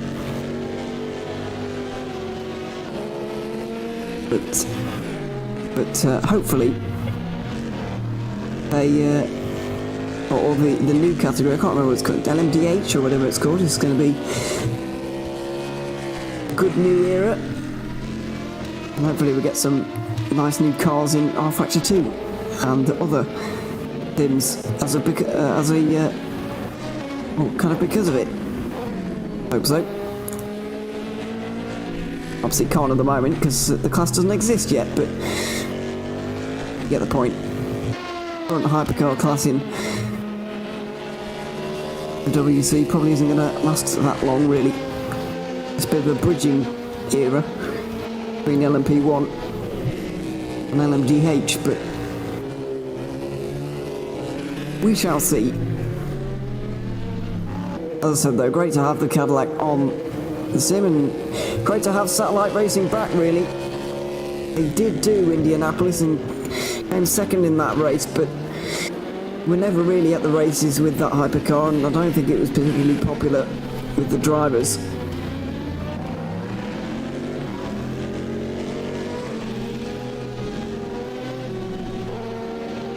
So we've reverted to TPI now, and satellite racing have brought two cars along, 64 and 65, as Ryan Nash goes for another spin at the Mercedes Arena, almost identically to how he did before, and then loses it on the exit as well. Or loses it while trying to get back going again. His first look at the only Ligier on the grid, by the way, is, and there's Ryan Nash's spin. A little bit too much speed into turn 3. And loops it around twice before going to the pit lane.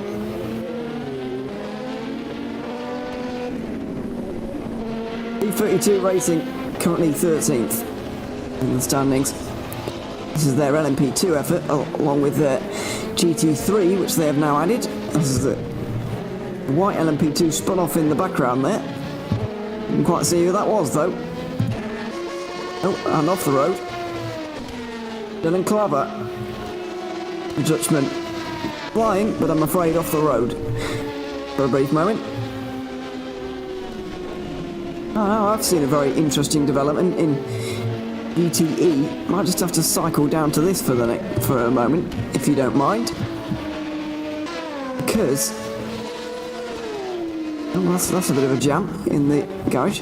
I'm not entirely sure if I'm going to be able to find him actually out there on the circuit, but no, I'm not. Well, this has been embarrassing, hasn't it? Never mind.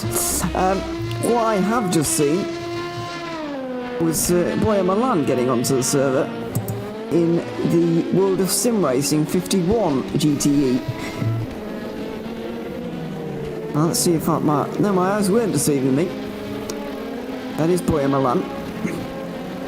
He is on the circuit as well, so I should have been able to find him, but I couldn't. But anyway, I still might be able to. Let's see. Have a look. I can't find him at the moment on the circuit, so we'll not worry about that. But anyway. Well, there's one Porsche leading the... Oh, there is Boya Milan.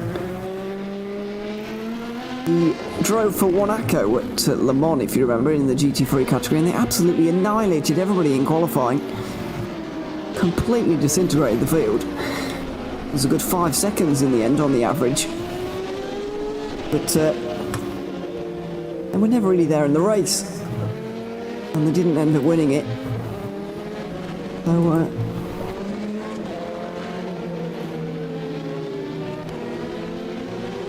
it wasn't to be for them, but Boya Milan was very much at the forefront of that. Qualifying performance especially. Now he's out here for World of Sim Racing. A couple of Spaniards on that team. Well, I'll say a couple. 4 of them. 4 Spaniards who add to Milan. Very, very well known in the GT scene as being very respectable. Indeed. Like Jose Berenguer, we've seen he's got in 2nd place. He's Spanish and done very well in the EEWC so far this season. Jordi San Andres is here. Well, he's not here, but he is registered with that car. Alvaro Martinez and Sol Sanchez as well. As we look at the LMP2 standings, it's coming towards the end of official practice. It's Daniel Wisner who's currently leading, ahead of Roland Zooks, Sultan Boda, Marcel Cinchik, who's in 4th now, ahead of Gabor Hevesi. Nick Newcomb is the best of the Juices Motorsport Club drivers, ahead of Pedro Ramada and Dylan Claver. Kim Pedersen is just in 9th. We go to GTE, which is being led by DASSR Lab. Jose Berenguer 2nd, and Guillaume Mas is in 3rd. Boya Milan sandwiched between those One Movie Sports drivers in 4th, with Mathieu Decroix, who's just joined, He is in 5th. In the GTE standings, we'll be seeing a lot more GTE cars tomorrow, and indeed in the race. And probably a few more of these as well, because Mugen Sim Racing are 1-2 right now, with Alexander Zakirov just under 2 tenths behind them, really giving them a run for their money. Nikolai Bezrukov was doing the same. Callum Wilson's in 4th, finding his feet at the moment, and Alexei Mizin just a little bit off the pace, but he will be improved for the race, you can be sure of that one.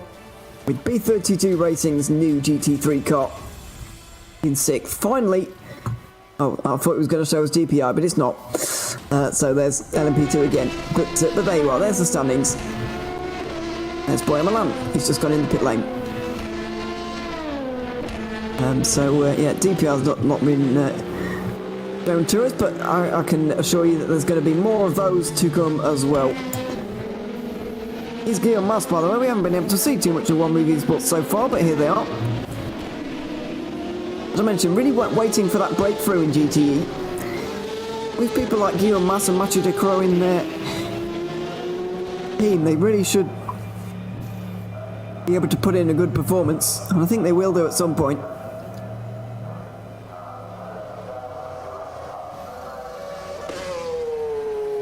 But really not been able to do what they came for so far. 7th place in Indianapolis, a DNF, and no points to their name in Silverstone. 9th last time out of Sebring.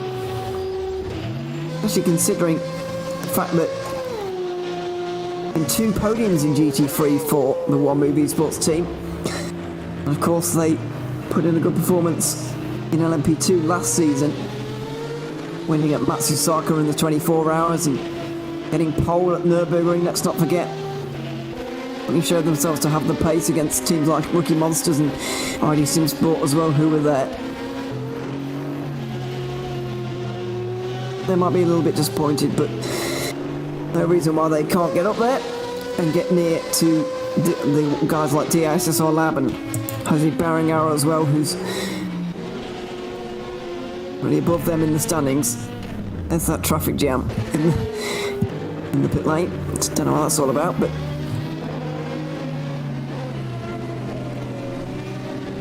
Ryan Nash back out there again. And there is your leader in GT3. A real pleasant surprise this season. Not that these guys are bad drivers by any stretch of the imagination. As I say that, they're off the road in the gravel, but they have had a good season. They are very good drivers indeed. And that's going to be the end of their practice session, I'm afraid. But they really weren't expecting very much. Moved up from GT3 champions in 2020. But really weren't expecting much in GTE, where things do get a little bit more competitive. No disrespect to the GT3 teams, but there are some very big names in GTE. Let's not forget Musto, GD Esports and Simply Race battling it out all throughout that season. So we're up here again.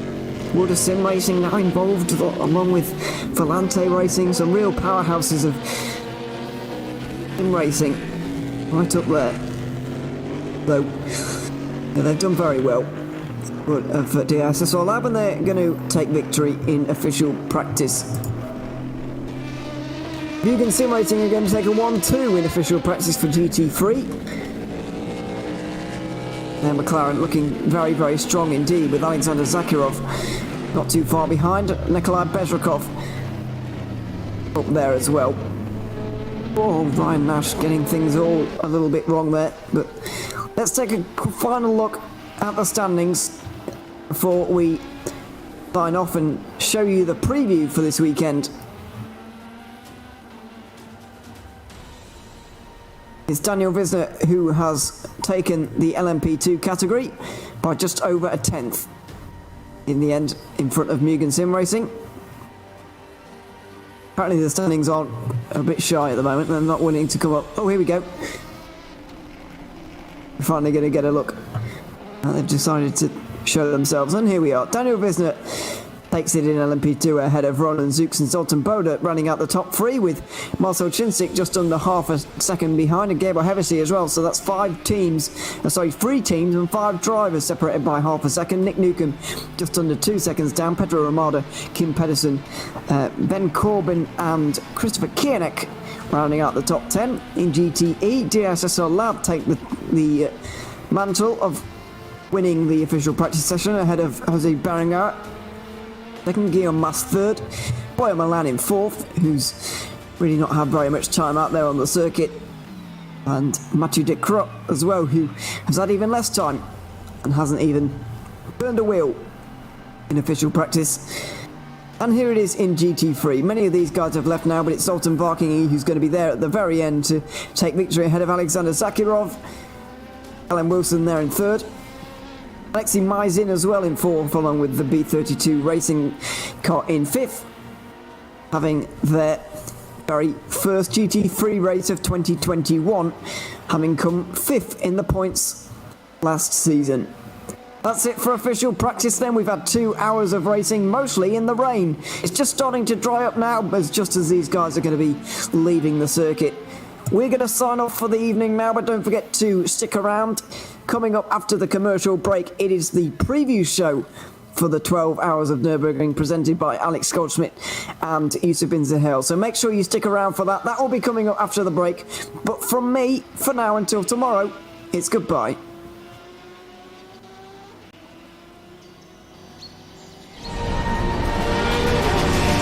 Endurance E-Racing World Championship 12 Hours of Nürburgring is presented in partnership with Global Flix, Film Volt, Viper Gaming by Patriot, ESTV, and Motorvision.tv.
A 1v2 for the tournament. Pressure is on.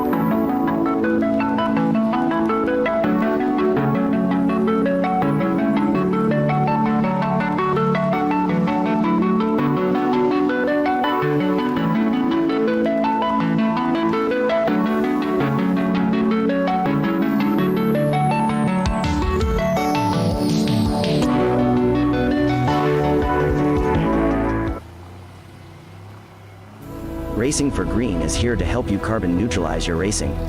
By planting new trees, Racing for Green offers to make your racing carbon neutral. We already have the calculations, contacts, infrastructure, deals and solutions ready for you to easily buy carbon neutral laps on any racetrack. It doesn't matter if you are a racing fan, team owner, driver, sponsor or partner. Anyone can buy CO2 neutral laps in the Racing for Green webshop and trade CO2 emissions for New Forest. Racing for Green.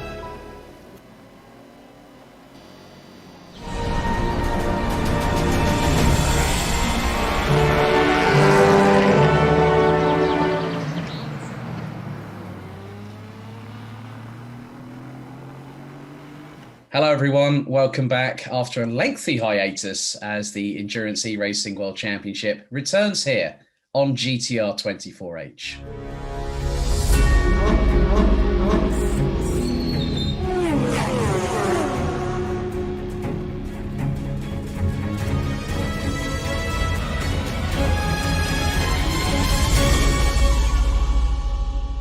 Well, welcome to the official preview show. My name is Alex Goldschmidt, and once again, one of my good friends, my partner in crime as always, Yusuf bin Sahal, joins me fresh off of his antics at the BUKC 24 Hours. So getting behind the wheel in real life. But Yusuf, how are things? Are you keeping well?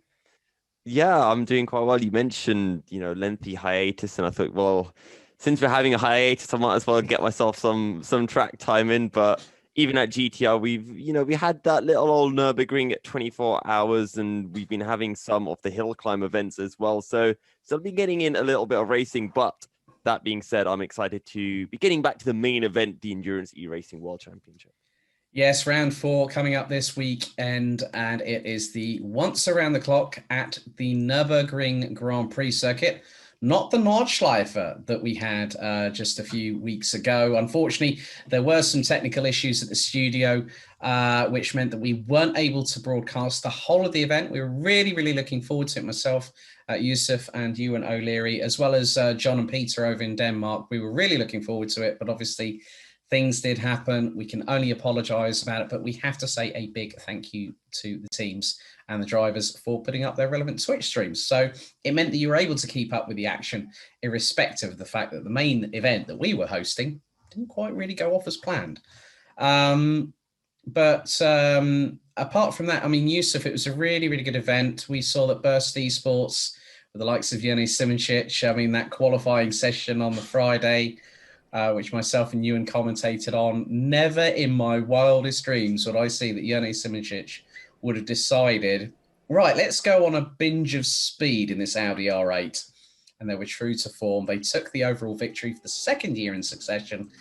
And it just goes to show that you have a team like Burst Esports in there. They're not going to take anything lying down, are they? And we saw it last year, Burst Esports, and I forget who they were with. I think it was Casper Henningsen, who was battling with Jerne, and they were battling for so many hours, just neck and neck. And, well, it was similar again for the 24 hours of the Nordschleife this year.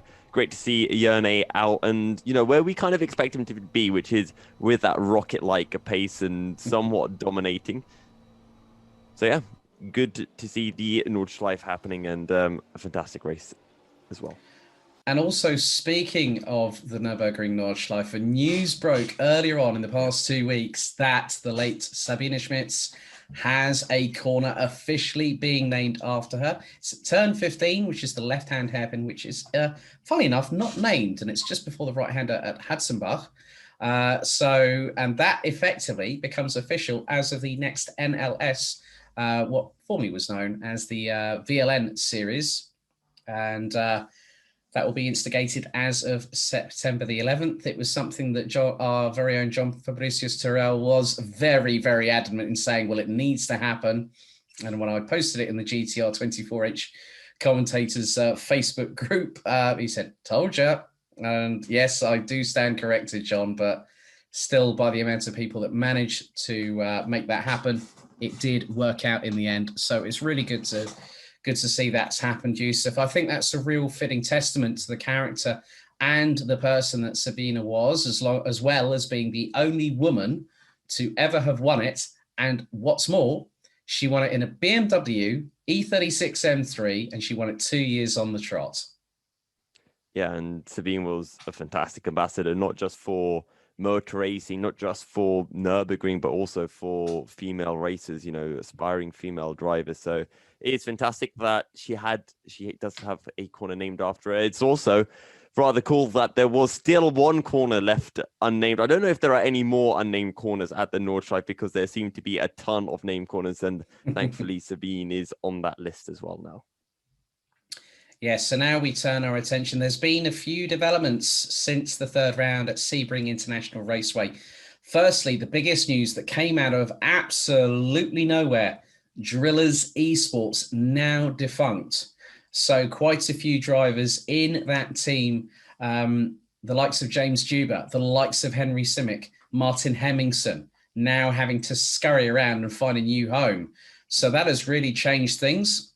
So along with the Drillers Esports no longer being around, there's been a big change here at GTR 24H because newly announced on the R Factor 2 Endurance DLC, the Cadillac DPI VR is newly instigated, and that becomes our top tier class here at GTR 24H. It means there is a complete clear slate. Obviously, at the last round at Sebring, round 3 back in second weekend of March, if memory serves me correctly. I did say hiatus. I didn't realise it was going to be that lengthy, even with everything that's been going on, Yusuf, as we discussed earlier. Yeah, But very. very. But we still kept ourselves busy. So the good thing is that the Cadillac DPI, it's been used by the likes of Action Express, Wayne Taylor Racing. I know a couple of drivers, the likes of Philippe Albuquerque, have raced this car to success.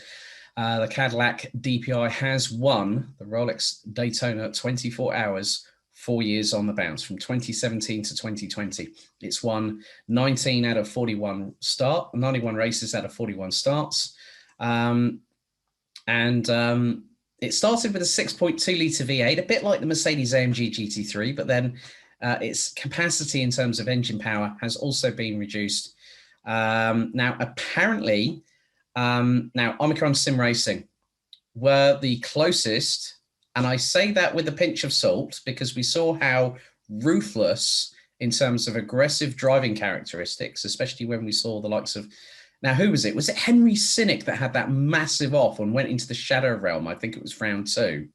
Or was it Casper Henningsen? I think it was Casper Henningsen. You and I were on commentary at that point, and we saw that he went over the barrier, wasn't it? Yes, it went over the barriers. I still remember that.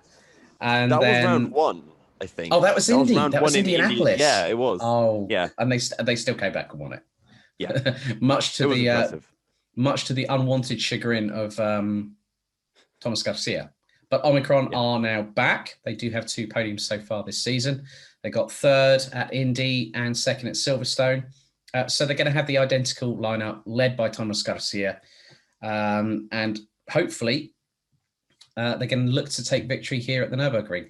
However, Satellite Racing, a big name in GTE and GT3, they have made their return. They've also made their intentions clear to return after a 2-round absence. So they went into hypercars, first round of the season, got 2nd, because obviously the dramas for Omicron Sim Racing. They had 2 3-lap penalties. They had 2 return to garages, and that race was one for them to truly forget. But they're looking to enter 2 into the DPI class. That's going to be rather interesting. 64, the number 64 car, Liam Rance, we know, Ryan Nash, David Nichols. And also, they've got a Spanish flair coming to the nigh on all-British lineup. Marco Rodriguez joins the crew. But then we take a look at the number 65.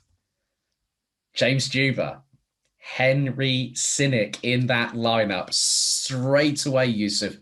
That is a mouth-watering standout lineup that they've got in both cars. And we haven't even talked about who else is in the 65 because Liam Rance is joining them. So he's running in both cars. And then Jimmy Nisola is also in there as well. But despite having GT experience, that's a cracking lineup for the 65 and the 64 as well. And I'm interested to see what Satellite can pull out because, you know, when you look at the current Satellite Racing team, or the one that had been kind of with us from the start in the GTA E-Class, the 128 car, you know, it wasn't great results. They had a P9 in Indianapolis, no points in Silverstone. Oh, sorry, I don't think they raced in Silverstone, or they had a DNF.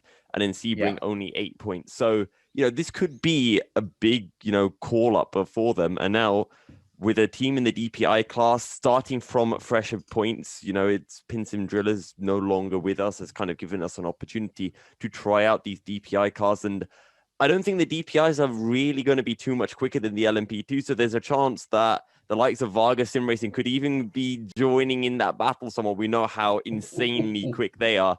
And it could just add a little bit of spice to the mix. Yeah, Marcel Chinchik is one name that instantly springs to mind when you mention Varga Sim Racing. But then also the final confirmed DPI for this round is Viaductum. Normally runs in a Corvette. You know, they took the championship in 2020 after 2 race victories. They started driving GTE in the brightest, orangest Corvette C8 I have ever seen in my life. I think, you know, when you see like the baby blue, which looks a bit glow in the dark, you see something like that. It was the car that you could always be guaranteed that if you looked up above with Google Maps on a track where GTR 24H was racing, you would see it at least 20 miles out easily. I mean, the good thing is that, you know, Viaduct. Well, the bad thing is for Viaductum, they haven't had a good round. They haven't had a good championship. 2021 has been a season. The first half of the season, the first 3 rounds, has been one that they definitely want to put like water under the bridge. But then you've got Mikkel Sigurd is the only returning driver from the GTE crew. And then Nicholas Mock and real-life karting racer Alexander Hartvig joins the crew for the final 3 rounds, which includes the EEWC Le Mans 24-hour land finale in late October, the 27th to the 31st, if memory serves me correctly. Hopefully, we'll have some really good news to share with you all about that very, very soon. Also, some rumours. There's always rumours and gossip, isn't there? No matter whether it's real-life racing or sim racing. Apparently... Any sport, really. Exactly, any sport. And normally, it's quite controversial. Well, hopefully, it won't be too controversial. But apparently, that Axel Racing might join us a little bit later on with 2 DPIs. That could be at the Spa 24 Hours in late August. And I'm hearing some little whispers that maybe there could be another GT3 entry coming in. But who knows? We could see another car. So that could be a 3rd entry. So 3 entries in 2 different classes. Maybe either, well, at Spa, definitely for the 2 DPIs from Axel. But then Le Mans, who knows? We could even have further entries come in. I mean, that just really whets the appetite for the second half of the season here, Yusuf, because we came into this. I mean, when you and I had our conversation late last year when I joined the commentary team, thanks to the newcomer, you know, I was really looking forward to the championship. I think now that with DPI coming in and the fact that it's reset the ledger at the top tier class, I know that some teams will probably be thinking, well, why bring in a car mid-season? Well, considering the fact that we had no more than 3 cars at the season opener, because it basically went like 3-2-1, didn't it? So we had Satellite Racing, Omicron Sim Racing, and Pin Sim Drillers Esports at Indianapolis. Silverstone, we had Omicron and we had Pin Sim. Then we just had Drillers for the 3rd round. Yeah. It was like literally we saw the public seppuku, the Japanese term for ritual suicide for the hypercar class, in public over the first 3 rounds of the championship. Yeah. So I think it's due diligence by both John and Peter back in Denmark, who have put a hell of a lot of hard work into this championship over the past few years, and especially with bringing on the hill climbing stuff, which has been really something different. It's been something different for both you and Ewan, because you've both commentated on it. I'm waiting for my chance to hopefully get in on the action, and hopefully that will be sooner rather than later. But I think the introduction of the DPI class has really given an opportunity for other teams to come back to the championship. And that's what you want. You want something fresh. You want something new. You want something exciting. And the DPI class hasn't been around that long in insurance standpoint, but it has definitely got pedigree.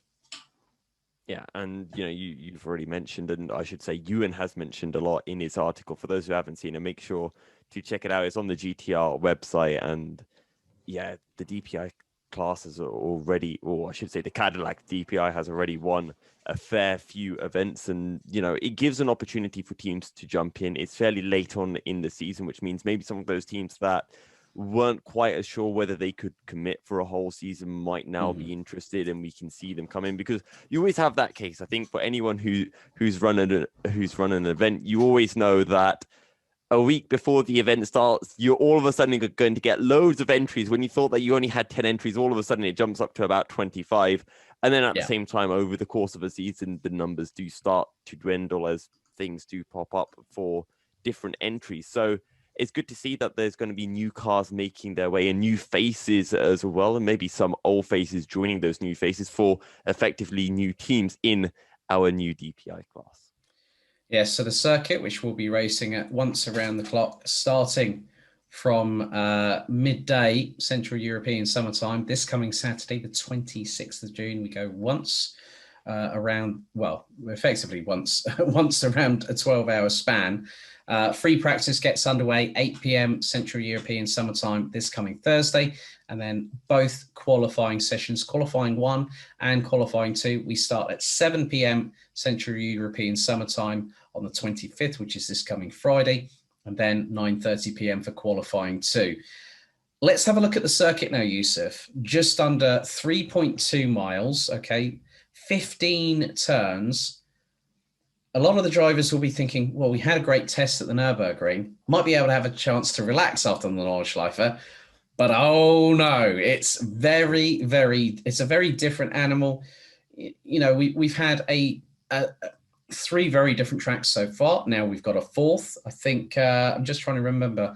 I think this actually is the smallest that in terms of length circuit on our calendar, because Indianapolis is longer than this. Silverstone is 3.6 miles.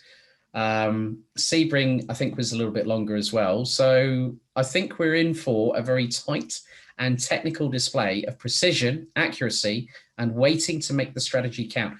Of course, overtaking is at a premium. There are places like, say, the Schumacher S's, going from Ford through the Parabolica style straight down to Dunlop, going through into the Haughaken at turn 1, the Mercedes Arena, you come out of there, you get the run coming out of the Mercedes Arena down to Valvoline, but also Advan, a fast corner taken at 5th gear in a GTE car that's going to be taken at over 230 kilometers an hour. I hate to think what the speeds will be in a DPI, because that'll be a new test for everybody. But this track started back in the mid-1980s. It's hosted DTM, it's hosted ADAC GT Masters, and now, in the virtual sense, it hosts GTR 24H this weekend.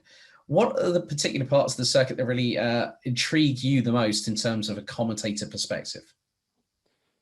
Well, I think when you're looking at, in terms of overtaking, let's say within class, because when you're looking between classes, pretty much overtaking can happen anywhere. You're looking at turn 1, you're heading down the hill, very late braking for that hairpin, but it's also, you know, relatively long braking zone as well, where you can really get your nose down the inside of someone. And the other opportunity is heading into that NGK chicane. There's two different layouts of the chicane. You've got, you know, the very tight left-right, but the one we'll be running is that more free-flowing left-right. And it does mean that you can brake a little bit later into the corner, but as someone who has been fortunate enough on certain sim racing platforms to drive the Nürburgring, mainly on ACC, so slightly different to R Factor 2, that the NGK chicane is probably one of my favorite parts of the circuit, just because it's slow, but you can carry so much speed into it, and you have to brake as late as you dare, get off the brake, and then just carry the speed through using as much of the curbing as you can. And that curbing can really unsettle the car. And if you get it slightly wrong, it just chucks you out wide, and, well, you're going to be losing a whole bunch of time.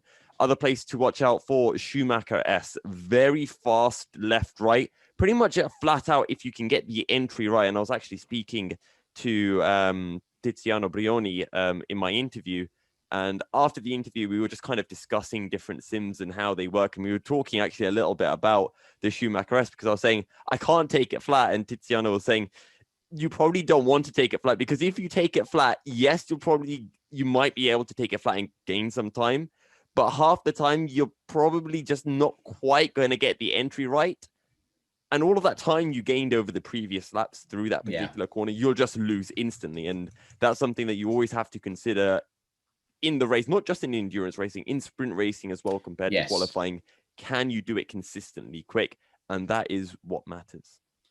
Yeah, I mean, especially when, you know, we've also had previously our first season of the sprint series on Assetto Corsa Competizione. Yes. And I know for a fact that you're going through that in a GT3 car at the best part of nearly 170 to 190 kilometers an hour at fourth gear. You put a foot wrong on that curbing. Yeah. Oh, you can end up in the barriers. And I won't be at all surprised if the race this weekend provides pretty much some of the same. But yeah, you say about the Schumacher S's, the NGK chicane.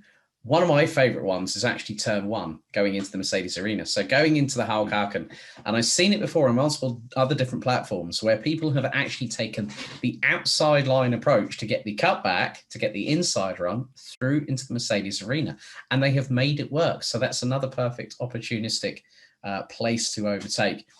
But really, we have to look at the championship standings of what we've got currently at the moment. So at the minute, we're going to go through the 3 classes that we do have still running before the intro. Obviously, the sort of saying goodbye to the hypercar and welcoming DPI on board.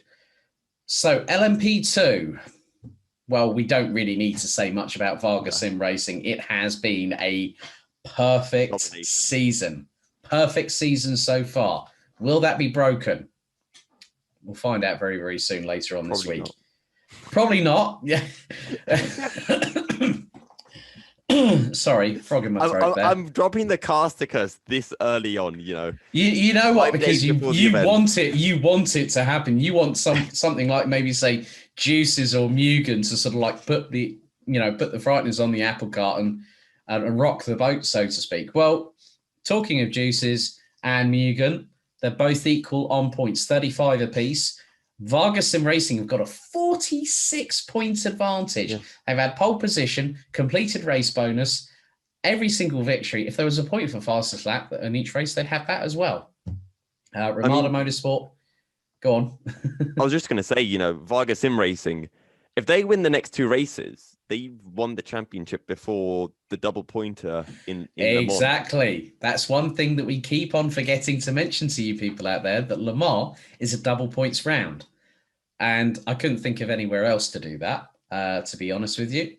Ramada Motorsport, DSG Motorsport, the 334, formerly Fair Racing team. And they've got they're equal on points, 29, a point behind DEAC Hackers. DSR Nightmare, ProSim, B32, E-Team Brit, DSR Dream Team, and Abstineo Force Polonia. Every single team that has competed in at least, well, in pretty much 2 of the 3 rounds have all scored points. So that's really good to see that everyone has had a little bite of the cherry. GTE. Oh, it's looking close. We thought the Musto GD Esports in the 53 car were going to be leading coming out of Sebring, but it was the WOSR iZone Performance Porsche in the 51 that leads by just 4 points. DIS Sim Racing Lab, one of their drivers, well, very well known to everyone in these parts, Andy Kirsten. Currently P3 at the moment, 43 points. Volante Racing in the 66, which I think, if memory serves me correctly, has our equivalent of Valtteri Bottas that Mr. Bin Suhail has managed to interview. I think it's Kimi Räikkönen. Well, it is Kimi Räikkönen if he wants to be, but what is this? Pauli Ahonen. Oh, Pauli Ahonen. I had to think about that one for a moment. But thank goodness I got that right. They're currently. I almost said Jiri Toman for a second. So that's a completely different driver. I think Jiri would have been messaging you like the plague if you'd have said that. It'd be like saying, Yusuf, it wasn't me. Come on, man, get it right. So it was Pauli Ahonen. It could have been. Really. Well, it could have been taken one way or the other. You know that. Volante Racing, 9 points adrift in 4th. The number 54 Musto GD Esports. Now, if memory serves me correctly, wasn't it the 54 car that had the problems at Indianapolis? They had a return to garage. They had a 3-lap penalty. It was wet. They were put onto slicks. Yep. And spun out the pit lane. Spun out the pit lane, hit another car, and it was another return to garage again. So their season has been one to forget, but they came good at Sebring they finished second. After all the trials and tribulations, the sister car, which took 12 points at Indianapolis, won the second round at Silverstone, had a race to forget at Sebring, 6 points for the 53 car. HM Engineering, we never heard back from HM Engineering, who literally stoned the Crows and went on a village of speed at Indianapolis in the Callaway Corvette C7R, won the thing, didn't get pole position, but then we heard nothing from them, and they have not participated since. Even with that, that has still put them in sixth on 26 points. Juice's Motorsport in the GTE. We remember what happened with that car when Nick Newcomb had the misfortune of a technical failure, I think, with his steering wheel hub, and all of a sudden it put him in a wall after Wojtek Bolesny had dramas in the pits.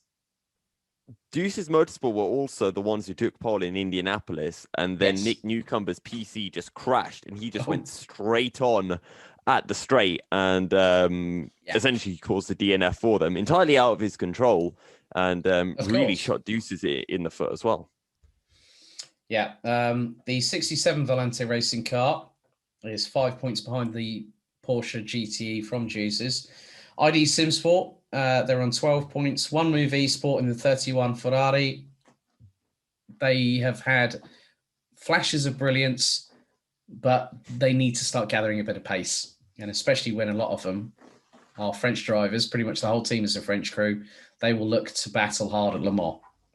Satellite Racing, the 128, and ID Simsport round out the GTE rankings.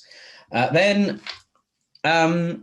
it has been a pretty good season.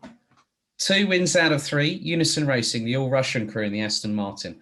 Obviously, things changed coming to Sebring when the BOP adjustment from Studio 397 came into effect, and the Aston Martin was put on a little bit of a restraining order, let's say, in the fact that it wasn't given the complete performance. Yeah, minuscule, but it ended up being like this. But that's allowed the likes of Mugen Sim Racing in the 41 car, the 26 One Move Esport car. They've also come up really, really well. And actually, One Move Esport won last time out at Sebring and took pole position as well. So top 3 covered by 15 points. Danish Racing League, always good to see them with the Sierra GTR 24H 4th in the standings. Consistency definitely reigns supreme with the likes of Callum Wilson and the entire crew at Glam Racing, the 404 Aston Martin. 3 races they finished, and it's been 4th every single time. So a total of 39 points so far this season. The other DIS Sim Racing, it's the McLaren, not the Porsche, like we see in GTE. The 46 car is the penultimately placed car on that grid, 27 points ahead of Teleforingen in the 188 car. So really, I think the biggest battles that we're going to see, I mean, with Mugen running away with proceedings a little bit more than slightly Yusuf in LMP2, the battle for GT and GT3, I think with now going to the Nürburgring, it is still very much all to play for. And I don't think either of those titles will be decided until Le Mans. No, without a doubt. I don't even think it is... Okay, it is possible for it to be decided before Le Mans, but I highly, highly doubt it. It would require Musto and Mugen to essentially pick up no points in the next 2 rounds. And I mean, the GTE class, you're talking about 9 points separating the top 4 teams. It is that close. And in the GT3 class, yes, Unison have got a 14-point lead, but as you mentioned, those BOP changes and the Aston Martin being somewhat nerfed brings the championship a little closer. And let's not even forget LMP2, because yes, Vargasim Racing are, a long shot clear, and I don't see them getting beaten. I've said before in previous episodes of this podcast and during races that the only team I think are capable of matching Vargasim Racing were Pinsim Drillers, and Pinsim Drillers aren't racing anymore. So I think they've got that in the bag. But in the LMP2 class, when you look from 2nd down to about 6th, You're talking about 7 points separating those teams. So it's still a tight battle, and there is still a lot of entertaining racing to keep your eyes out on for in the LMP2 class. That does have an impact on the championship. Yeah, well, that really wraps things up for the preview ahead of the fourth round of the GTR 24H Endurance E-Racing World Championship taking place this coming weekend. Things kickstart 8 p.m. Central European summertime this coming Thursday, which is the 24th of June. Qualifying starts from 7 p.m. the night after, and then we start things off at 12 p.m. Central European summertime on the 26th of June. As always, big thank you, Yusuf, for your welcome insight, and good to see you again. That is it from us here at GTR 24H. So on behalf of Yusuf and myself, Alex, thank you very much for watching, and join us live on YouTube, Facebook, Twitch, all the relevant streams that we provide here on GTR 24H. Head to our official website, gtr24h.org, to find out more information about the championship, how you can get involved, and how you can follow all the action. And also, one final passing note: the weather, as always, in the Eifel region can be a bit unpredictable. Thank you very much. See you very soon. Goodbye.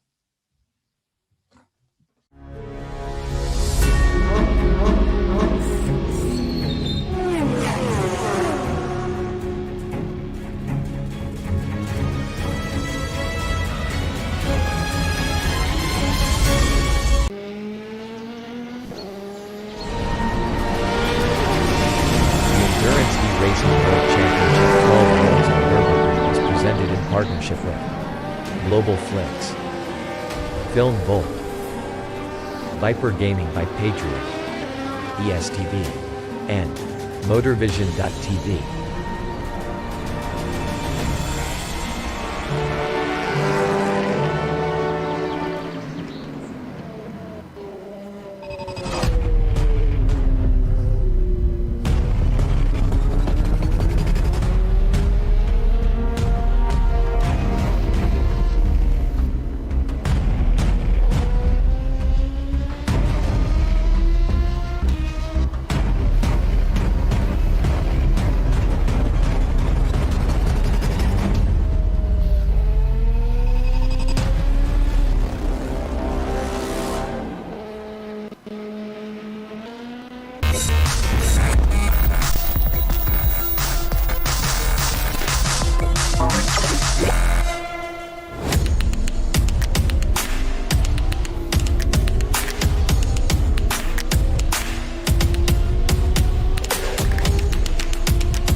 A 1v2 for the tournament. Pressure is on.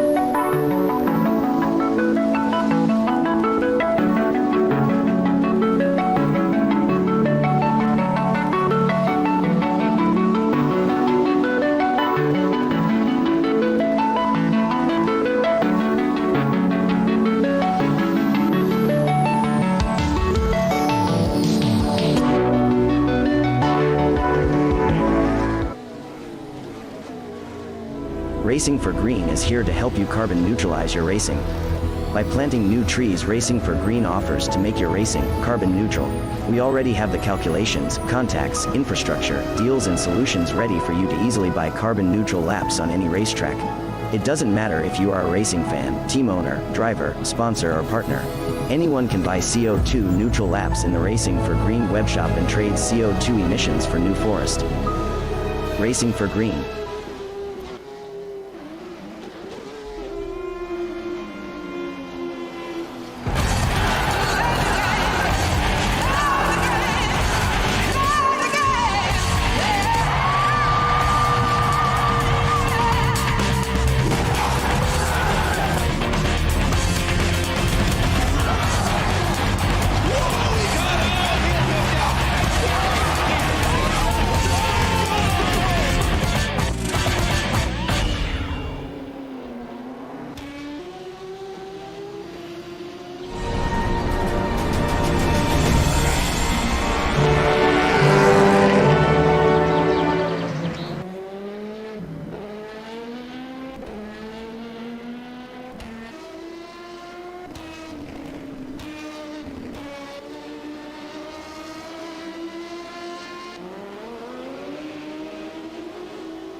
Bye.